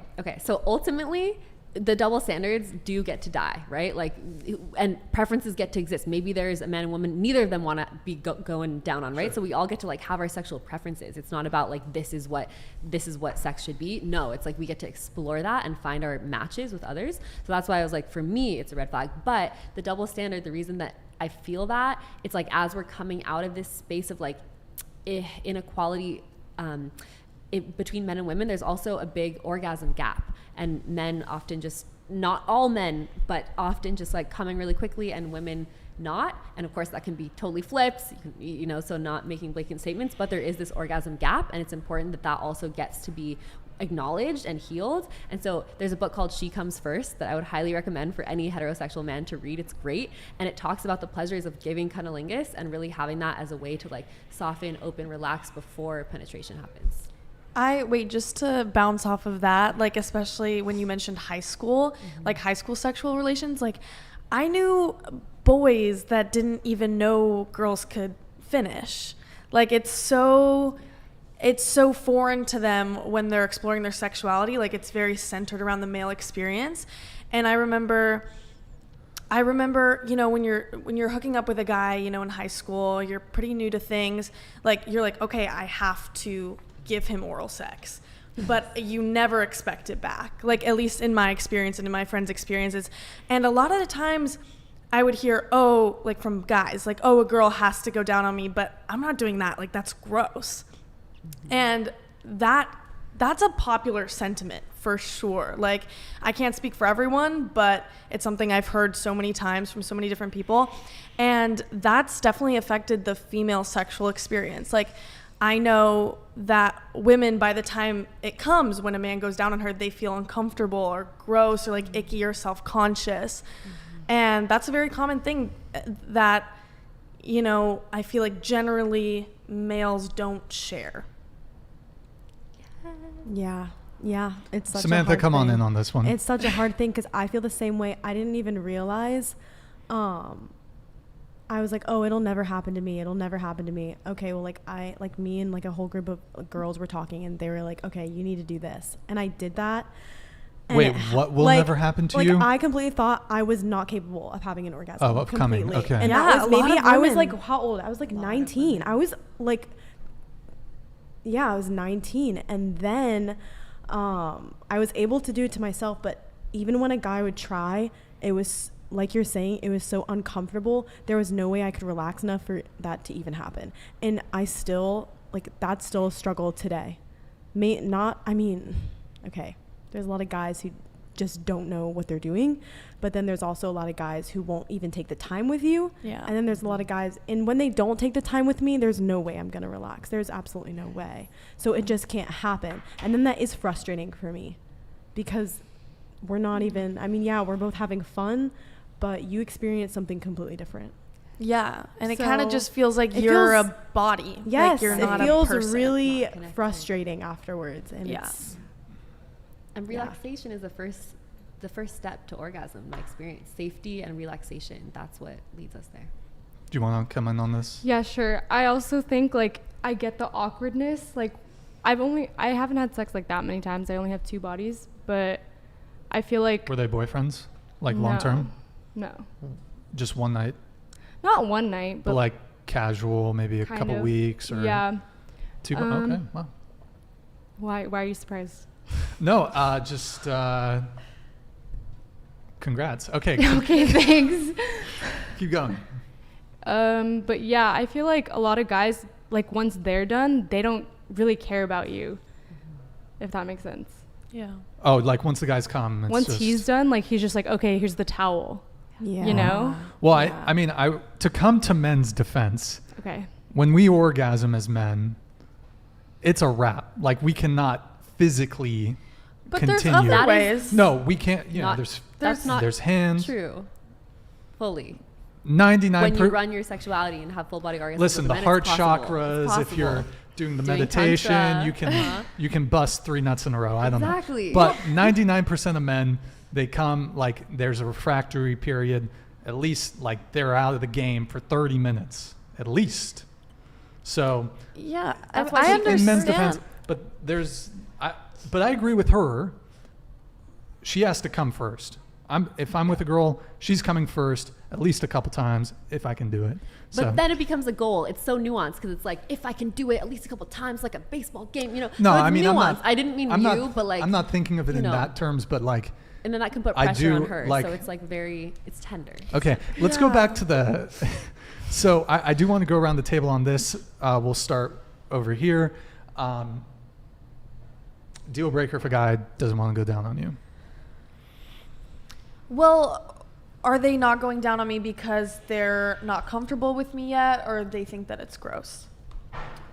I'm not sure quite what their reason would be. Maybe some guys just don't like it, but it's not a gross thing. They just don't like doing it. Maybe it's a sexual hang-up. It could also just be that they want to wait until they're more serious with you. I've heard that from both men and women. They're like, well, I'd rather wait until I'm, in a relationship. Like I've heard that. So Yeah, I feel like I can't expect to have my boundaries respected if I don't respect their boundaries as well. So if they're uncomfortable, if they're uncomfortable, then I have to respect that. But I would be a little uneasy if they made that clear with me and then asked me to give them oral sex. Yeah. So yeah, that's a tricky one. Yeah, I don't know if it's a deal breaker. I don't think it would be, but like hopefully in the future, like if we get to know each other more, then he would. I don't know. Okay. We kind of got your take. Well, let's bring it over to Samantha. Yeah, I'm kind of on the same boat with you. It's like, okay, first of all, why? Number two, of course, I'll respect it, but is that something that's going to be a forever thing? Because if it is, then what is like Then that? you feel I can't really insecure, see. yeah. I can't really see a relationship where that's not happening because, I mean, like, I guess I could ask the guy same question. Could you see a relationship with me if I didn't want to do that to you? Yeah, roles So- reversed. I'm curious when you said like people want to just do that in a relationship. Are these people that you're talking about? They're like they want to have just like penetrative sex, but not do oral sex. So yeah, I mean, I suppose that they say for this sexual act, giving head, I'd want to wait until I'm in a relationship, but maybe they say, okay, well, sex is fine, but maybe they view oral as more intimate in a way, and in some ways it is, than penetrative sex. Wait, so in the scenario, is the guy telling her to go down on him or no? I mean, that's certainly something that could be negotiated. I don't necessarily think that if one partner in a relationship has a preference or boundary, that then the other partner then has to say, well, if you won't do it for me, I won't do it for you. Because to me, that seems a bit, I understand it. I would understand it, but I don't think it should necessarily preclude you from wanting to do it in the same way that, like, I'm trying to think of an example here. If a guy,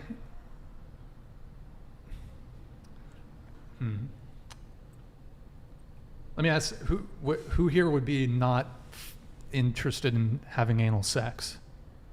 Not Anal sex. Would Like not want to not? have anal sex. I guess. Wait, what? Does I'm like this. I'm open. okay. So Like, but that's a scenario where, let's say the guy wanted it though, but you didn't want it, right? But so that is your boundary. You're like, I don't want to do it, and then that's how it is, you know? So, but that wouldn't necessarily, I feel like this isn't a great example. But I don't think it necessarily, like, I don't think it has to be a situation where you're like, you won't do this, so I won't do that. If you won't go down on me, I won't go on that. transactional? Yeah, like you could, if the guy had, like, he just genuinely did not like doing it, shit, maybe he had a neck problem. But that's why I said red flag. Because if he genuinely doesn't like it, what is he afraid of women? Is he disgusted by the yoni? Why is he disgusted by the yoni? Is he disgusted by moon blood? Like, what is he afraid of? Would be my question. And so because this is, I have leg hair, and I've been with a lot of men who that freaks Leg them hair? out. Yes, a lot of leg hair. Wait, do you want to the camera? Do you want to show My leg. Oh, I can show Yeah. my armpits. Here are my armpits. Should I show my leg hair? We'll just assume. We'll take your word for it. We're gonna take your word for it, Amazing. guys. Visualize There's if a you lot want. of leg hair. She's okay. So you're a nature. There's a term for it. Natural. My natural body. There's like a specific term. It's not coming to me. It doesn't really matter. Wait. So what was your question? So about- for my thing with the red flag thing, it was like, and I brought up the leg hair because if a man, and I've been with men who are like, I can't because of your leg hair, and I'm like, okay, cool, do your thing, find someone else, I'll find someone else. And I've been with men who are like, this is new for me, I've never been with a woman who has this much leg hair, and it can bring up XYZ. But if I'm with a man who's willing to like work with that, the fears that arise, and maybe they feel emasculated, maybe they feel ashamed, maybe they feel confused about their sexuality or confused about gender, and if they're willing to like work with that and then can like lean into the turn on that's there, then I'm like, okay, I'm open. And similarly with cunnilingus, if someone was like, I'm not into that, but I'm willing to work with that fear and lean into it, then it's like, okay, I'm down. Question. Yeah. When is the last time that you shaved your legs? Just out That's of a good curiosity, question. so the chat can visualize. Like 3 years ago, because Oh, I wow. shaved my head like 6 years Shaved ago, your and I head? Okay. started growing my body hair, and that was like reversing What about feminine beauty standards. the crotch area? I Au do not, naturel there too. but I often trim a little Trimming. bit because it increases sensation. Word. Okay, so what was the question about the head thing? Which one? The head. Shaving my head? Well, you said you were asking like, well, what is the hesitation there from men? Right, exactly. For going down. It was like, that's why I said it was a red flag if they're like, never. Like there's an underlying There's factor. It's not just misogyny like, or, something along those lines. But I mean, I would ask the panel, ask the girls, do you guys give enthusiastic blowjobs? You're not like, because some girls are grossed out I do by now. giving head. I didn't used to. Some girls are kind of grossed out by it. They don't like it. Enthusiastic BJ. Well, You want me to say this on live? Say it on live. it's more enjoyable when it's reciprocated. Sure, of course. Yes. Sure. Yes. Yeah, because you have a deeper understanding, you have a deeper bond, and it's a shared experience instead of more of a chore or more. Yeah, that's all. Yeah, like if he did it to me, then I would be like more than happy to do it for him. Mm-hmm. Yeah. Got it. Yeah, But definitely. Inherently what? is there any hesitation on that, or you're like, I'm game? Maybe not like the first time. I don't Not know. the It first varies time? with the Okay. guy too. Like it just depends how good Sure. the connection is. Samantha? Yeah, it depends on the connection and how comfortable I am and how enthusiastic I am. Because if I'm not enthusiastic, I'm sure you'll know. Okay. Well, I can. Can I answer it too? Sure. For me, it used to feel like a chore, but it's like become this reverence for the cock and this like deep, just like, wow, like thank you for this energy that penetrates with such clarity. And so I feel like I find a lot more pleasure in it now, but it's taken so much healing around the masculine for me to not feel repulsed and like it's a chore. So yeah, it's taken time, and it's not with every man that I feel that like pleasure, only those I'm connected to. Okay. So I can. Y'all want my take on this one? Sure. Yeah. Okay. So Are you devil's advocate in this, or is this? Yeah, I don't know. yourself? I don't know. Truth. Who knows? It could be devil's Lines are a advocate. It little could blurred. not. I'll keep it a mystery. But so me personally, I have not gone down on a girl since the Bush administration. No pun intended. So that's like 2008, 2007. How old are you? Why? 33. I'm an old man. So I have a couple reasons. I'm not saying it couldn't be possible in the future. It could happen, maybe the right girl, she's really great, she's really fantastic, she might convince me. So one, kind of hurts the neck, my neck, the jaw, and then, but hear me out. How do you hear me think out. we feel? Yeah. We're doing the same thing. It's even worse for Yeah. us. Way worse. Way Like, worse. Going Come down on on. women is Anyway, beautiful. continue. Yeah, keep Well, going. I mean, anyways. So, and here's the thing. Here's a big one. And so, at first, I used to be like, well, I'd rather wait until I'm in a relationship with a girl to do it when I'm serious. And I'll tell you why that is. So, the current dating meta, and we sort of talked about this before, the current dating meta is when you're meeting someone new, you have to assume they're sleeping with at least one other person.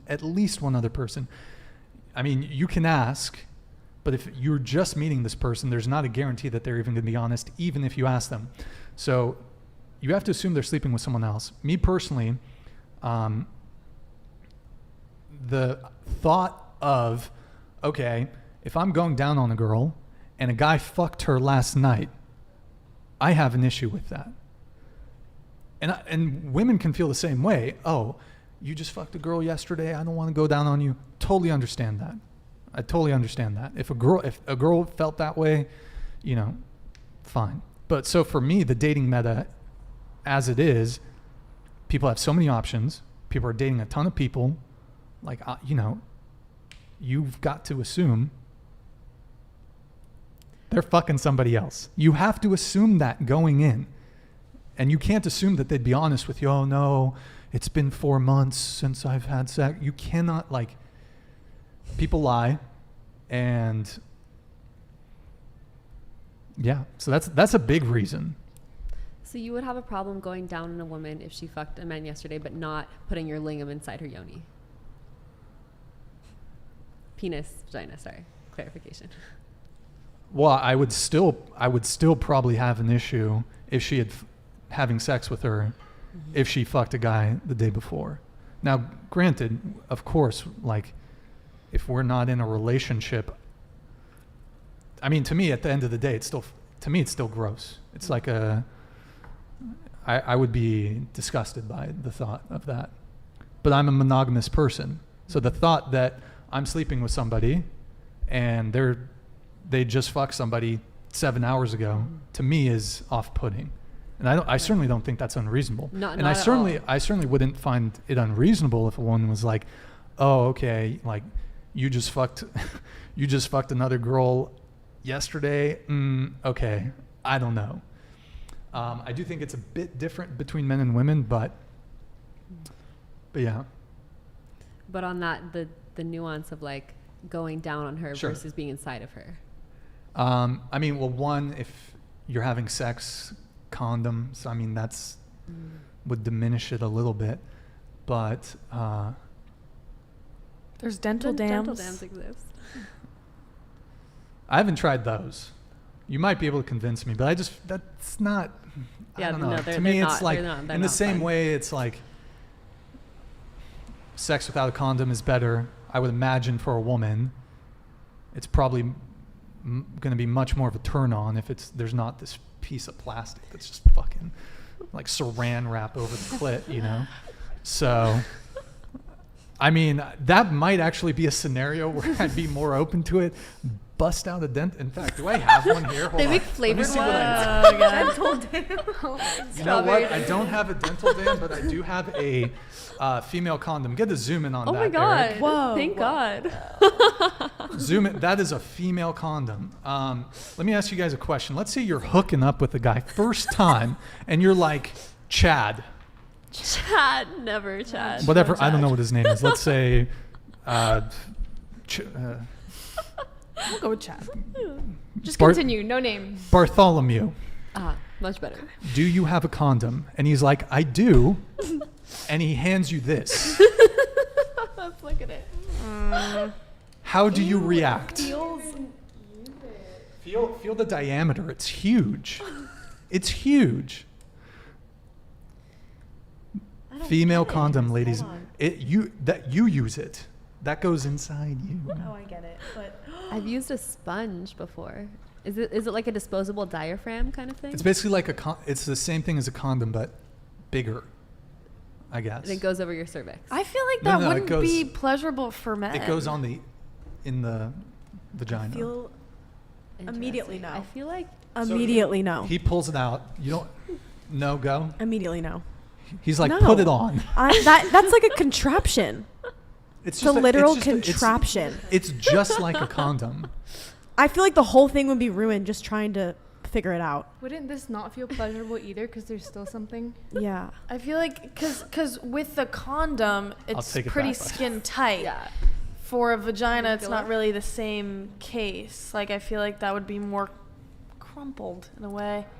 Yeah, this probably doesn't feel as good. I Yeah. reckon. Yeah, interesting. It's more just that shit would be funny as fuck. I It think would the be girl would laugh, hilarious. to be honest. I should try it.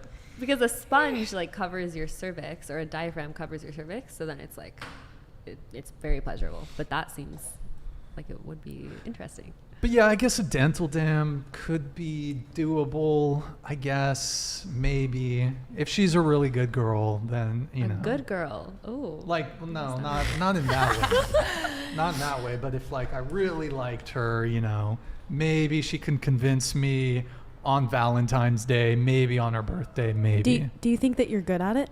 Good at what? Head? Yeah, going down on girls. Shit, I mean, it's been like a decade and a half, so. Probably not. No, I'd kill it. I'd be amazing. I know it. So you, for that decade and a half, you've Yeah. had that same. You've never been in a serious relationship. Is that what you're saying? I've been in multiple long-term serious relationships.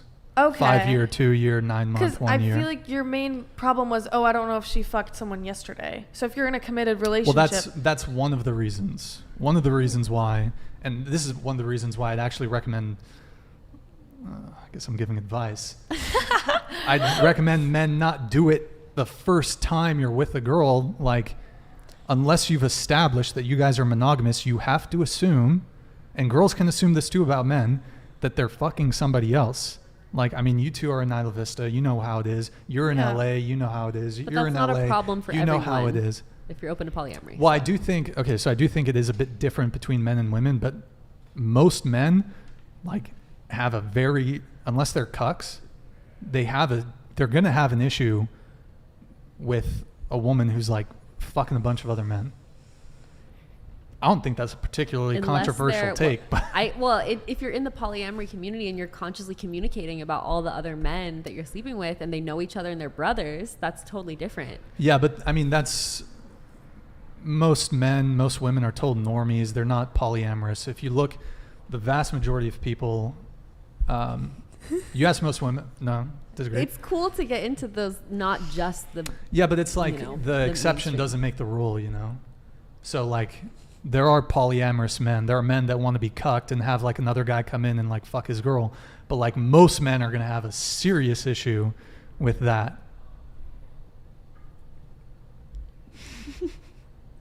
Well, we can ask the table. And again, I do also, before I go around, I do acknowledge it is a bit different between men and women.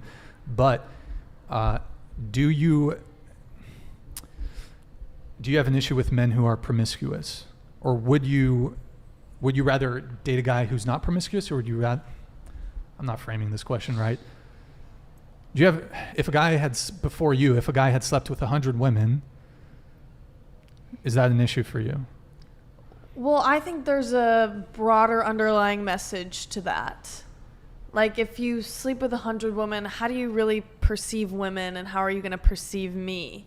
You know? Because that's a lot, you know? You're going to be number 101. You're very special. Oh, whoop-de-doo. Very special, right? Yeah, I feel like that conveys a deeper message, and I'd be a little more uneasy. Let me ask you a question. You're seeing a guy, you like this guy, maybe it's a first, second date. You find out that in the previous 7 days he slept with 4 other women. Do you think that the likelihood, it's certainly plausible that that could turn to a fruitful and long-term loving relationship, but just like your gut instinct, if you find out a guy had slept with 4 other women and he's about to go on a date with you, he slept with 4 other women that week. Before we met? Like, are we first meeting on this date, or have we been talking? Whatever the scenario, let's say the first, second, or third date. So it's pretty new. Okay. But he's entertaining other options. So you're probably going to think, okay, I'm just going to be part of the roster. Yeah, long term, that... He's probably not a good bet for long term. Yeah, definitely. Commitment. Definitely. Maybe if you just want to have fun, fine, who cares, right? Yeah. Maybe. But even then, some women might be like, okay, that's a problem. Do you want to come in on this? Yeah, I kind of feel the same way, but people have their past. Like, I don't know if they were like going through something and they use sex as like a means of making themselves feel better. Like, I know people who go through that, or like people who are like celebrities or like high profile people. I'm gonna assume that they like have hooked up with other people. But what was the question? Would you take quarrel with a guy you're interested in potentially dating? Would it be like a deal breaker or a red flag, or just a non-starter if you knew that he was a player, he's slept with a bunch of women? You gotta play the game. You gotta be the player too. But you're not a player though. You don't know me. Well, Just kidding. but I mean, you admitted to your Yeah, I don't really. your 2 body count. So Yeah. I mean, how old are you? 19? I'm 21. 21. I mean, I'm not gonna lie, that's pretty low and I would say that's a good thing. But why don't you come in on this? Yeah. It's not, I wouldn't say it's a red flag for me. It's more, the number to me is less important. It's more of like, how are you showing up with me in this moment? And who are you? Can I feel your energy? And the number, yeah, it's not that important. And I've slept with a lot of people as well, and also being in the sacred sexuality worlds, and there's like, yeah, just this sharing of erotic energy that can happen in a conscious way that's beautiful. And so I'm open to that. I'm here for that. But it's like, if the person's coming in with an energy that it's also like, what am I looking for? Do I just want sex in this moment? Then like, maybe I'd be open to that. Sure. But do I want, someone who's going to like really care for me and we can go into a relationship? Then maybe I wouldn't be open to it. So depends on what I'm seeking. Yeah. I mean, same thing like you said. If a guy is sleeping with a lot of other women, I'm going to automatically assume that that's the same regard they're going to have for me. Like, why do you want to have sex with me then? If you're having sex with other women. So, yeah, are you going to go to another girl's house right after? So, I mean, I guess I just have little regard for it. Like, why are you talking to me? You have other women that you can sleep with, but I guess it's like, I don't know, like if a guy is trying to show interest in me and actually wants to take me seriously, I guess that's a different story. But then I have to ask the question, like, okay, are you still having sex with all these other women? Like if they are, like, why would I take them seriously? What would make me want to take them seriously? So yeah, I feel like in the beginning, you what you said, like you can kind of assume that might not be the case every time. But wait, where was I going with this? Never mind, just skip me. Can I? Yeah, you wanted to come in? Go ahead. Can I read one of the comments? Oh, sure. Low body count girls are more attractive, and that's just interesting because it just plays Facts. But see, it plays into this this concept that like if you it's like either you're the show prude, more chat. Hold on, hold on, just a sec. Eric, show some more of the chats, please. Yeah, sorry. Go ahead.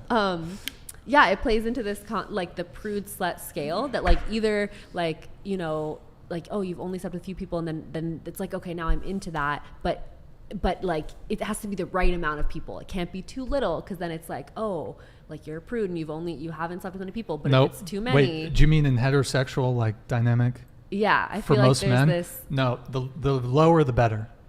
Well, that is Zero. That is so strange. 0, Yeah. 1. Because you're gonna shame women for exploring their sexuality, like. It's not about shaming. It's about having a preference.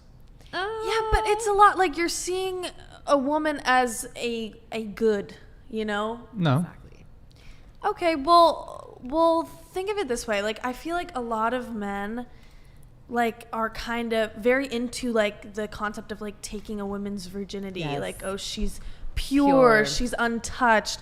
And that also goes into, like, the whole shaving thing. Mm-hmm. Like, from a very young age, I always thought that was so strange. Mm. Like, you need to be bald everywhere. Yes. Like a child. You need to be pure, untouched like a child. Like, it's very... Well, where are you going with that? There's so much Where are to you go going into with here. that? Keep Because going, I don't think a man having a preference for a woman who has shaved legs, or who prefers a woman who's maybe more innocent, has a lower body count, is somehow partaking in the shrinking of women.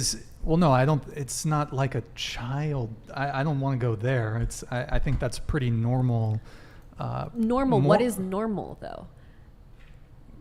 Normal was created by men. Exactly. Oh. And What? I love What? I love normal Don't was created. Normal was created by men. Okay. I don't even know. It wasn't created by women. Right, normal like is created by the broad consensus of culture and society. From by centuries both and men, centuries ago, where only men had say. Sorry. Women had plenty of say back in the day. Did they though? They had plenty of say. Plenty of say. I don't know. Women- that women in the had- history books. But let's not story, go. right? Let's not her not go. story. Let's not go back into the misogyny, patriarchy stuff, because we already sort of Which talked about women? that. But just real quick on this topic of the shrinking and the low body count thing, I love that you brought that up, because it does play into the shrinking of women, like the hairlessness and shrinking? the purity, shrinking. Like, but men are stay small. attracted to innocence. That is an attractive trait. That's in women. to It's me. not. It's. Let me. Okay. You guys mentioned the hair thing. Let's talk about hair. Do you guys have a preference for men's facial hair? No. Clean shaven, beard. Nothing? No. Personally, I A do lot not. of women. Dated a lot of bearded men. Okay, well, you're an outlier. You're an outlier. So, beard, no problem. You'll date a guy with a beard. I think I prefer no, but You so you I have a you prefer preference, no, but so you have a like- preference for clean shaven. yeah, but if he has like a mustache, that's fine too. What about a beard? like a full beard? A big beard, long beard. Like how long? To here. I personally wouldn't, but people Okay, so do. you have a preference about hair. What Okay, about yeah. you? Would you date a guy who had facial hair, full beard, Yep. mustache, No preference. handlebar mustache?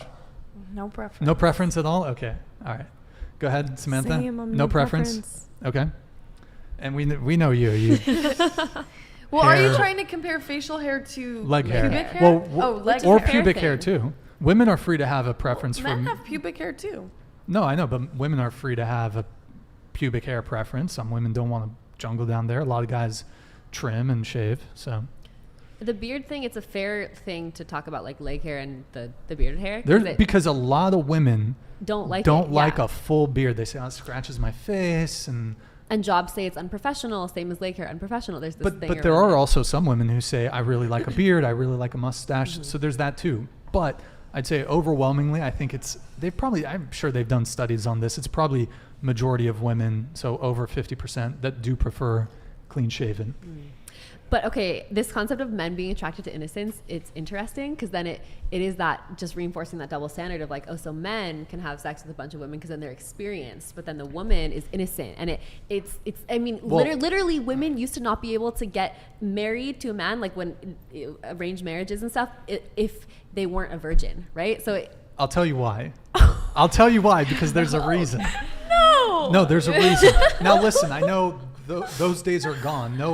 You ask most men, they're certainly not expecting women to be virgins in this day and age. Absolutely not. That's done. That's over with. Maybe unless you're like very religious, you're Christian, Muslim, etc. But there are reasons for. There are reasons intellectually, and then there's also biological and evolutionary reasons why men prefer women with a lower body count. okay. I can I'm no, I can go. listening. I'll I'm go in. listening. I can go into it.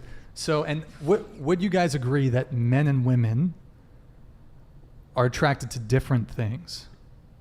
That is so, I feel it's like It's self-evident. It's a heteronormative statement, right?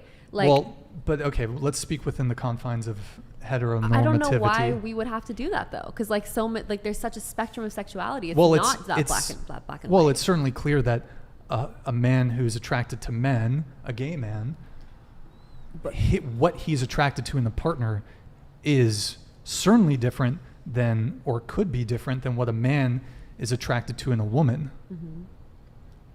Right, and there are men who are attracted to men and women, or maybe But there's mostly bisexual men. mostly There's women, but a few men. Like there's just so many options. I'm not saying there. that these people that doesn't exist, but I think we are broadly speaking about the vast majority of people are heterosexual, and so that's kind of what we're talking about. I mean, we can go into the nuance of men dating men. We can talk about bears and cubs. I don't know what the twinks and all that. We can talk about those dynamics. There's all those dynamics in the gay community. We can talk about lesbian couples. I mean, there's a lot of nuance, but for this, we are generally sticking to just heterosexual So discussion. the question is, are men and women attracted to different So things? are men and women attracted to the same things, or are they attracted to different things? So is attraction symmetrical? In other words, are the physical characteristics and are the personality traits that you find attractive in men, do men find those same things attractive in women? And my answer to that would be no, but I want to open it up to the panel and see your take. So Samantha, why don't we start with you? Are they attracted to different things?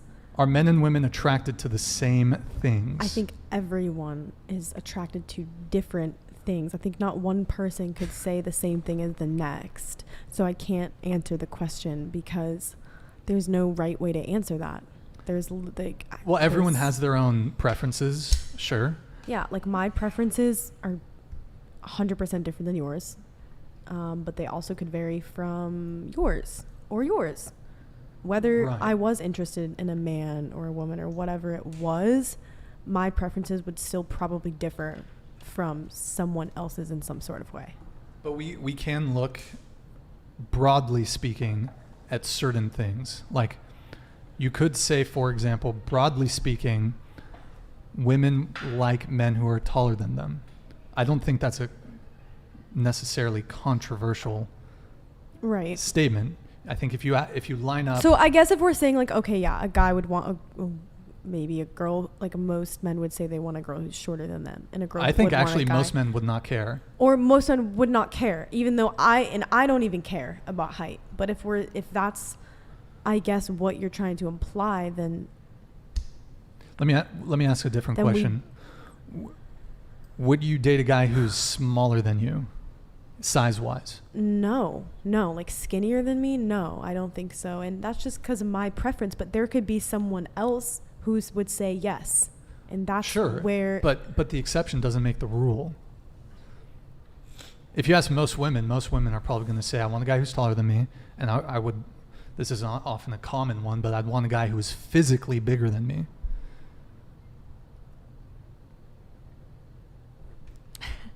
I mean, that's definitely true, but Or, okay, we could talk about personality traits too. I think I mean, you ask, go ahead. that's definitely true. But like I said, like maybe another girl, like maybe okay, even if only 30% of women would date a guy who is physically smaller than them, that 30%, that definitely still counts. So I mean, literally, no. The question is simply, do men and women like different things, or do they like the same things? Yeah, and I want to make it clear, like, I'm speaking in generalities here. It's clear that people have different preferences, different orientations. So certainly there's women who don't care about height. But if you lined up, say, 100 women and you asked all of them, hey, would you rather date a guy who's taller than you? Probably 95% of them are going to say yes. Okay, and abroad, like generally speaking, men and women do like different things. Right. I guess. I feel like women are more emotionally driven and men tend to be more physically driven. Yeah. Very broad statement. But that's just, I feel like women have more emotional needs innately and men have more physical needs. But when in a relationship, you have one goal of love. Of love. It's just where I'm going to take that. Sure. Do you want to come in on this? I agree with like everything she said. Sure. And her, like, they all have different preferences. Yeah. I feel complete. Yeah. Okay. So I'm trying to recall, we were talking about like body count and that sort of thing, innocence and stuff. And so I think again, we're speaking generally, broadly. I do think most men, most women, they're like, I don't want to date a person that's just run through a bunch of people. But I do think men have a greater stake or greater desire in wanting a partner that has a low body count. Because men value, again, generally, broadly speaking, you ask most men are going to tell you they value sexual purity. Now, the days of, again, unless you're highly religious, the days of, girl being a virgin, that's pretty much gone. And that's fine. Most men accept that. I But love her face.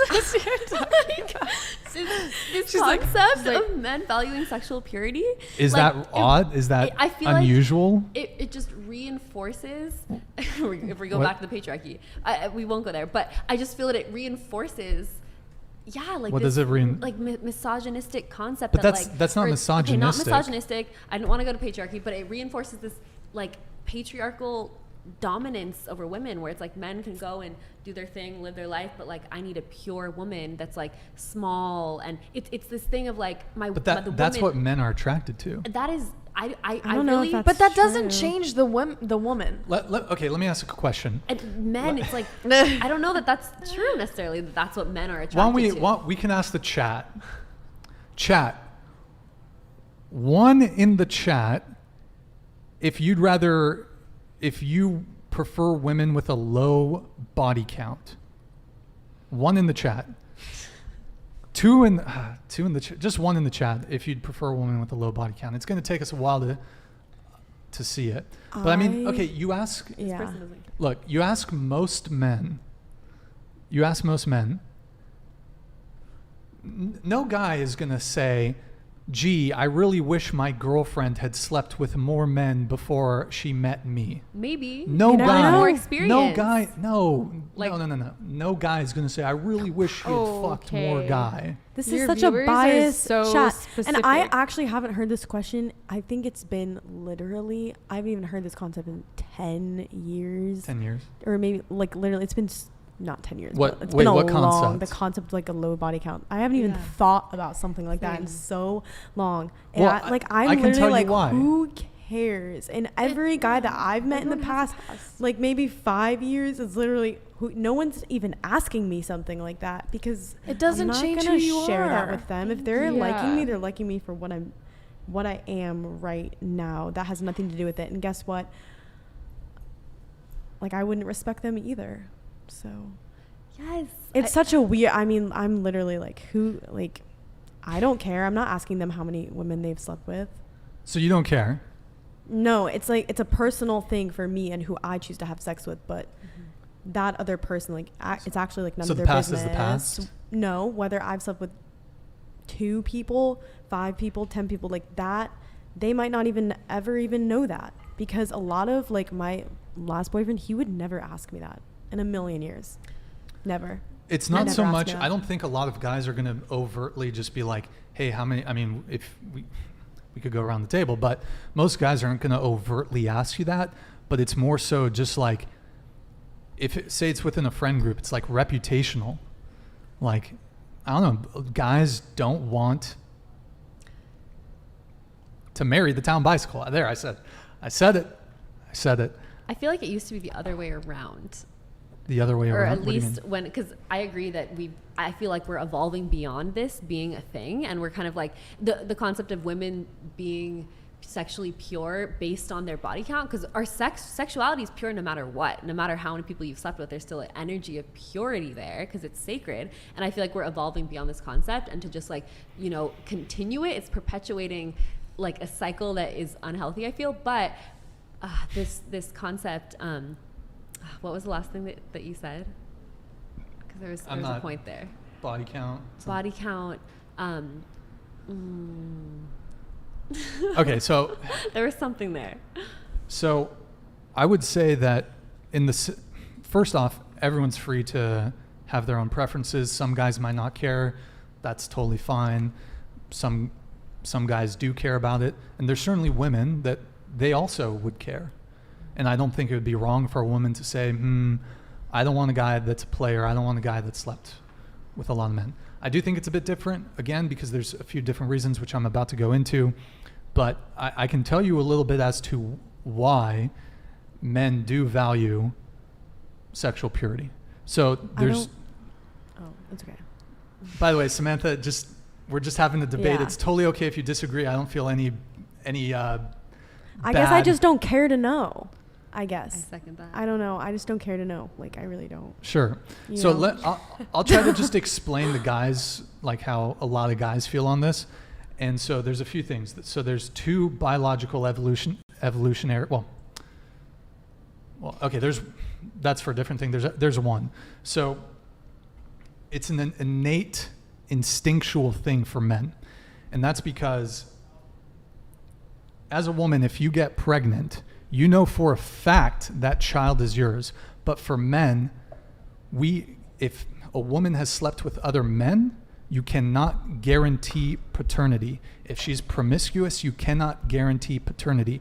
Now, I know in the past 40 years, we've figured out through DNA we can do paternity tests, but that doesn't undo hundreds of thousands of years of evolution and biology. And so men, if the woman is promiscuous, if she's sleeping with a lot of men, you cannot know who the father is. So that's a big thing, and that's evolutionary. That's hardwiring. So men can't just turn that off. But most men don't have sex to procreate But, at a young but age. it's not an intellectual thing, that thing. It's a biological thing. So we know we're not trying to get a woman pregnant, but it's in our biology, in our evolution. I see what you're saying. I hear you. Okay. And it makes sense. And I think that also, like, speaking to that, I think there's another layer that's not being explored if a man is to use that to say, this is why I want them to have a low body count, but it's okay if my body count is high. I think there's some fear of women's sexual power that's going on, and if someone has like a higher body count, it's like, oh, she must be engaging with all these people, and that's scary. And to just say like, oh, it's because of my biological, evolutionary, etc., it feels like That's kind of one reason. a way out of it. It's That's like a one scapegoat. reason. I'll give you some more reasons. So the other thing is that if someone is promiscuous and has slept with a lot of people, and I don't know why this doesn't come up more often in this discussion, in this debate, is sexually transmitted diseases. The more partners you've had, the higher likelihood that you have an STD, whether incurable or curable. I don't think it's insecure or anything for someone to be like, this person's kind of promiscuous, they've slept with a lot of people, there's a chance that they might have an STD. And some STDs, you can be asymptomatic. Some you don't know until you depends on which one, but you might not know down the road, but you could still be contagious. So I mean, just from the STD angle, if someone is promiscuous and sleeps with a lot of people, you're at a higher risk for STDs. Does anyone here want an STD? An STI, I think I is like Whatever. I infected. Semantics. No, and I think but that one goes both ways, like between men and women. Of course. And that's of why, course, women can certainly say he slept, and that's why getting tested is so important, and then talking about it openly. Sure, but I mean, let's be honest. Like a lot of people, have you been tested after every single partner you've ever had and had a thorough? By the way, most people full panel. Like most people, they'll do gonorrhea, chlamydia, HIV. Honestly, there's not. I think for HPV, herpes, like the tests aren't even that good. I don't really know. That shit could show up down the road. So I think the STD one is a big one too. That's fair. For both men and women. And if you it's test common, clear, then sure, you're but good to go. it's common sense. Like if someone slept with 100 people, if you had to place a bet, the person that slept with 100 people is probably more likely to have an STD or have had an STD. And if you know they're sleeping around with other people, more likely to have an STD. So that's a big one for both men and women. So there's that.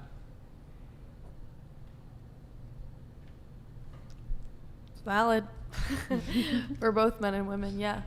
I mean, I wouldn't fault a woman if she was like, well, okay, that guy's a player. He's probably got, apparently in Isla Vista, there's like a special strain of gonorrhea going around.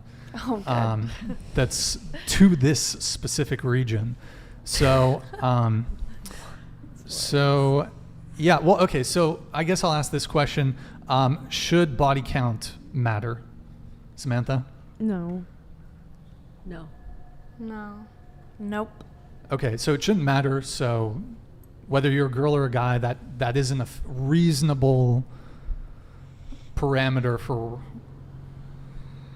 wanting to date or not date a partner. So you say body count shouldn't matter. So you would take quarrel then with a guy who said, hey, I really would like a girl who hasn't slept with a lot of guys, maybe less than 5, less than 10, You would take quarrel with that. Sorry, what does quarrel mean? Take issue. Take issue with. If he says, I prefer that you sleep with less than 5 men. I prefer to date a girl who's slept with less men. Sorry. Yeah, okay.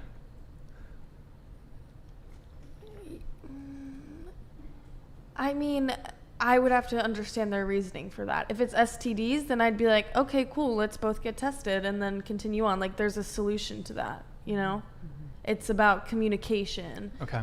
you know? Sure. Oh, But yeah, so, I okay, agree. so consensus for the table, excluding me, I guess. Body count should not matter. Consensus. Okay, so follow-up question. Starting with Samantha.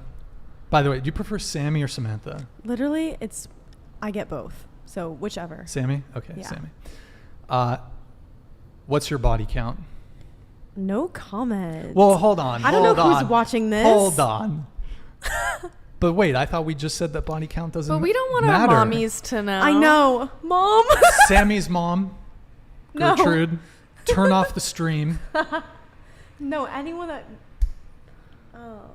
But if you're saying, okay, I feel like you have to apply. Not even that it's bad. It just like. Can I interject? But you have to apply logical consistency. If you're going to say that body count shouldn't matter, No, be the because it change doesn't. that. And it's not even okay. like But that. so what's your body count then? Can I interject? I think body count doesn't matter when you're in an intimate setting and you're discussing it with Yeah. someone. It's very different publicly saying it online in front of hundreds of people than disclosing it with your partner in that sense. Well, Yes. I Especially see because that that's we're different. seeing these I'll- comments, we're being judged for looking in different Yeah. directions. Well, like yeah. YouTube the chat's going to be a chat, you know. that's my point exactly. Okay. So omit. You Yeah, don't- 'cause, no like- answer. Okay. It doesn't even matter because it wouldn't matter. Like this isn't my boyfriend or like my future husband's not here. But I guess I'm saying be the change you want to see in the world. But okay, you don't want to answer. That's totally It's a fine. personal Anna, thing. yeah. What's your my body count? presence fading. I feel very tired. in Yeah, this. we're gonna wrap up here Um, in just a few minutes. And I don't know. I think about 30 if I count like 3-ways, etc. and everyone Okay. I've ever slept with. Yeah. Okay. 2. Yeah, you heard. She said it. It's a personal thing for me. So Okay. I only disclose it with those I'm So okay, close with. fair. So okay, body count doesn't matter. Okay, but kind of does.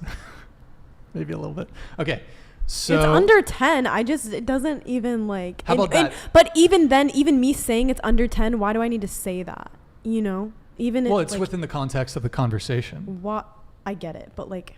Right. Why is it a thing at all? Right. No, Yeah, I'm like not- we're Being saying it harped doesn't matter upon. in which why are people ask Right, why people is it a shouldn't be thing? asking Why us is it this. like a that it doesn't Because define I feel you. like once we give that information, we're kind of put into a box. Like you said, judging people is innate. Like it's a human reflex. Like we can't help it. And especially for women, you know, Like the comments 30 times 3 equals 90. It's just funny, you know. It's like What's people- that? What did he say? I don't see 30 it. times 3 Oh, equals 90. he's doing the whole. Like, Hold people on, have I got a opinions. little something for you here. Multiply it by 3, and that's the real number. I apparently that's a saying, Was that like and a I guess little it's. thing? I think for guys you divide by 3. So So funny. who knows? Okay. like Very if it interesting. doesn't matter, say it. I feel like what we've been talking about is like it doesn't matter in the context of a relationship or between you and the person that you're having sexual relations with. You know, it's not something you want to project to the world. It's a very intimate subject. Fair enough. Fair enough. Ooh, I like this. So I'm gonna just read a couple super chats, and That's a sweet one. we'll wrap up Thanks, here pretty console soon. logger. Does Console anybody smell? logger. Does anybody smell weed? I do smell weed. I right do. now. Yeah, I'm- just weed where's just it- where's it coming wafting from? in here. I don't know. It's just like Eric, the constant smell of Isla Vista. Eric, And LA, and just acai weed. bowls. Yes. yeah, What's wrong? yeah. Let's see. Oh yeah, I it's my like gym console weed. Logger's comment. That's Okay, sweet. so we got some super chats here. thanks, console logger. Celery with the $5. Is that Zayn from One Direction as his profile photo? No, think so. but Okay, celery. Never mind, it's not. I looked it's like close. Walmart version. Yeah, Walmart Zayn. Hold Okay, on. Go on. Sorry. Celery with the $5 super chat. Thank you for the support, man. Appreciate it. What about men who wear shoe lifts to make themselves taller? Is this lying? Women use makeup and push-up bras, so how is this any different? By the way, Celery, sorry if you sent this a while ago and it was contextual to something that was going on in the conversation before. We're just catching up on super chats. By the way, we're about to end the show pretty soon here, guys, so if you want, get some super chats in while we're reading them. Okay, what about men who wear shoe lifts to make themselves taller? Is this? Did we really talk? I don't think we talked really about makeup and all that, though. So, I mean, same as facial hair. If Sometimes. that's Asking, gonna like, make you is it feel good lying about to yourself, yourself? go for it. Yeah, and I have I that don't- same for it. thing. Do If your it's thing. I gonna don't care. make you more confident, why not? Men, Wear I mean, shoe lifts. there's a lot of things that men do to make themselves confident, just the same as a Yeah. woman would. What about men? So I want to see if I want to take a crack at this question. Well, yeah, I mean, if you're misrepresenting your height, I would say that that's lying. But I mean, then you have to take that to its logical conclusion.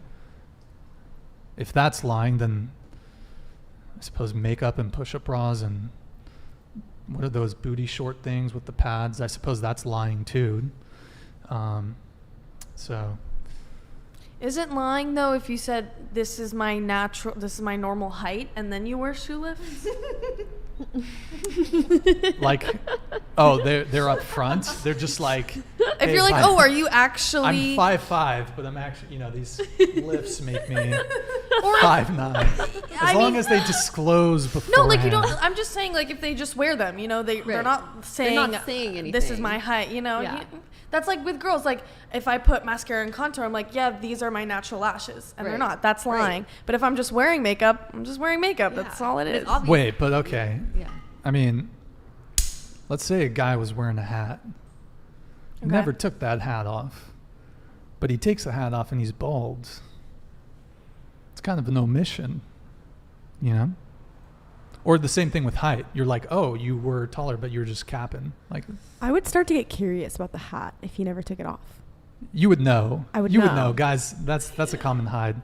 Well, thank you for the $5 super chat, Celery. Much appreciated. No bull spit, $5 dono. Thank you, man. Appreciate it. If the man is down and eating the badonk donk, does that increase his out of 10 rating? Okay, girls. So we'll go around the table yes. with this. Yeah. 100%. Eating ass. Oh, that's Eating- a Badonk, the Badonk-a-donk. Oh, A badonk-a-donk is a woman with a fat ass, like a big ass. That's a badonk. How do Well, you know these terms? I mean, I've got friends. We speak. right. So, Sure. Eating ass. I mean, whether. Sure. Sure. It'll It gives some increase. bonus points? Yeah, sure. Sure. Yeah. I just don't see how I would get pleasure from that. Yeah, even Don't. I would yeah. feel a Have little you awkward. experienced have you? Have you done it? Have you had your ass eaten before? by a woman? or a man? They requested. Oh, some Two- people. I two have women. friends that Two are women. that are Into that whole huge stuff. into that. It was, it was okay. It was okay. Like I wouldn't ask for it, but they were like, I want to do it. I was like, try this shit once. So I mean, was all yeah. right. I mean, but to me, that's just not, appealing for me personally. I know people that like to do it. People that do it, to each their own. Go for it. Love it. Not for me. So that wouldn't increase or decrease anything. I just wouldn't okay. feel anything. Eating the badonk-a-donk. Eating the Reminds me of badonk. the Chappelle Show bit where they're, anyways, okay. Salad City Rebel, I believe this is Brandon. What's up, Brandon? I don't know if you're still watching, but thank you for the $5 super chat, man. Dude, thank you, man. Really appreciate it. I see your Salinas icon there. By the way, for those watching, this is Brandon. I did an interview with him. He was the ex-convict, ex-gang member. that. Really good interview. We're going to get Brandon back on. He's actually going to come on one of the dating shows so he can give his take. But practice makes perfect. Everyone prefers an experienced partner. 100, Brandon the Rebel. Okay. Oh, yeah, it's just a sig. So, okay, I mean, he sides go. with He's you saying guys. thank Everyone you. prefers an Thank you. experienced partner. Brandon, I appreciate that. Brandon, I got love for you. No disrespect. I disagree with you respectfully. And also I would say to that, Brandon, that a woman who's only been with one or two partners, those very well could have been long-term relationships, and she may very well be more sexually experienced than a girl who's been with 30 guys, but they've all been one-night stands, So I don't think body count necessarily would dictate someone's skills in the bedroom. Yeah. So for both men and women, if a guy's just had a bunch of one-night stands, doesn't necessarily mean he's going to be good in bed, versus a guy who's had one girlfriend, but he was killer in the bedroom, you know? So, but thank you, Brandon, for the super chat. Much appreciated. Let's get you back on the show. Console Logger with the $5 super chat. Just want to say thanks to the girls for taking the time to come on here. Can't imagine it's fun having a group of dudes scrutinize you, so props. Hey, you know, I do also want to give props to the panel. You know, it's tough. The comments can be brutal towards me, towards the panel. And we had I think a heated discussion. I think it was good though. I think it was good. Yeah. I think I was kind of intentionally trying to, you know, poke them in the side a little bit with a couple things, but no, they gave some had some very good takes, and I'm glad that they you know, had some things to say. Oh God, this guy. Mike Davis, bruv. Okay. Mike Davis, $5 super chat. This guy's a hater. He was in our last chat donating, talking shit. Brian, time to wrap up. These girls are going to request overtime pay, eating up your donos. It is what it is, man. Mike Davis, thank you for the $5 super chat. Mike Davis. What? Bruv. Okay. Anyways. So I am tired. So before we wrap up, I want to open it up to the panel, to you guys. If you have a question either for me, a final thought, you have a question for someone else on the panel, I want to give you guys an opportunity. Final thought or question.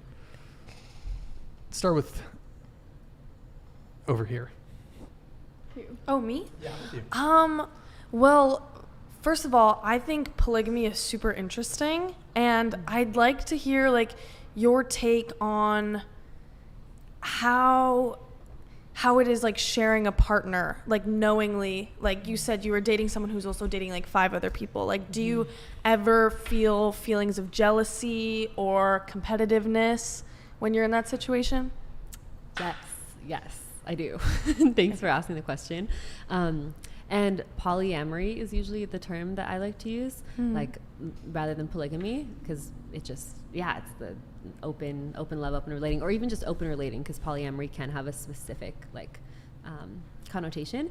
And I'd say that feelings of jealousy and like comparison can come up really strongly, and they come up more strongly for me when I don't know the other people, because then it's like all in the mystery for me. Yeah. But when I can have a sense of like intimacy and feeling the other women as sisters, or other men, if I'm dating a woman who's dating other men too, then I can like feel this sense of like, oh, okay, we all love like the same being, and we're praying to this source of our pleasure and our power together. Then it helps me like kind of soothe the inner child that feels like the abandonment stuff and the jealousy. And jealousy is an interesting one too, because I feel like it's a conglomeration of like 10 different emotions. There's like desire, and there's fear, and there's anger, and there's longing and shame and rage. There's like all these emotions together. So when I can break them down one by one and then be with a partner that like can hold space for that, then it helps soothe me.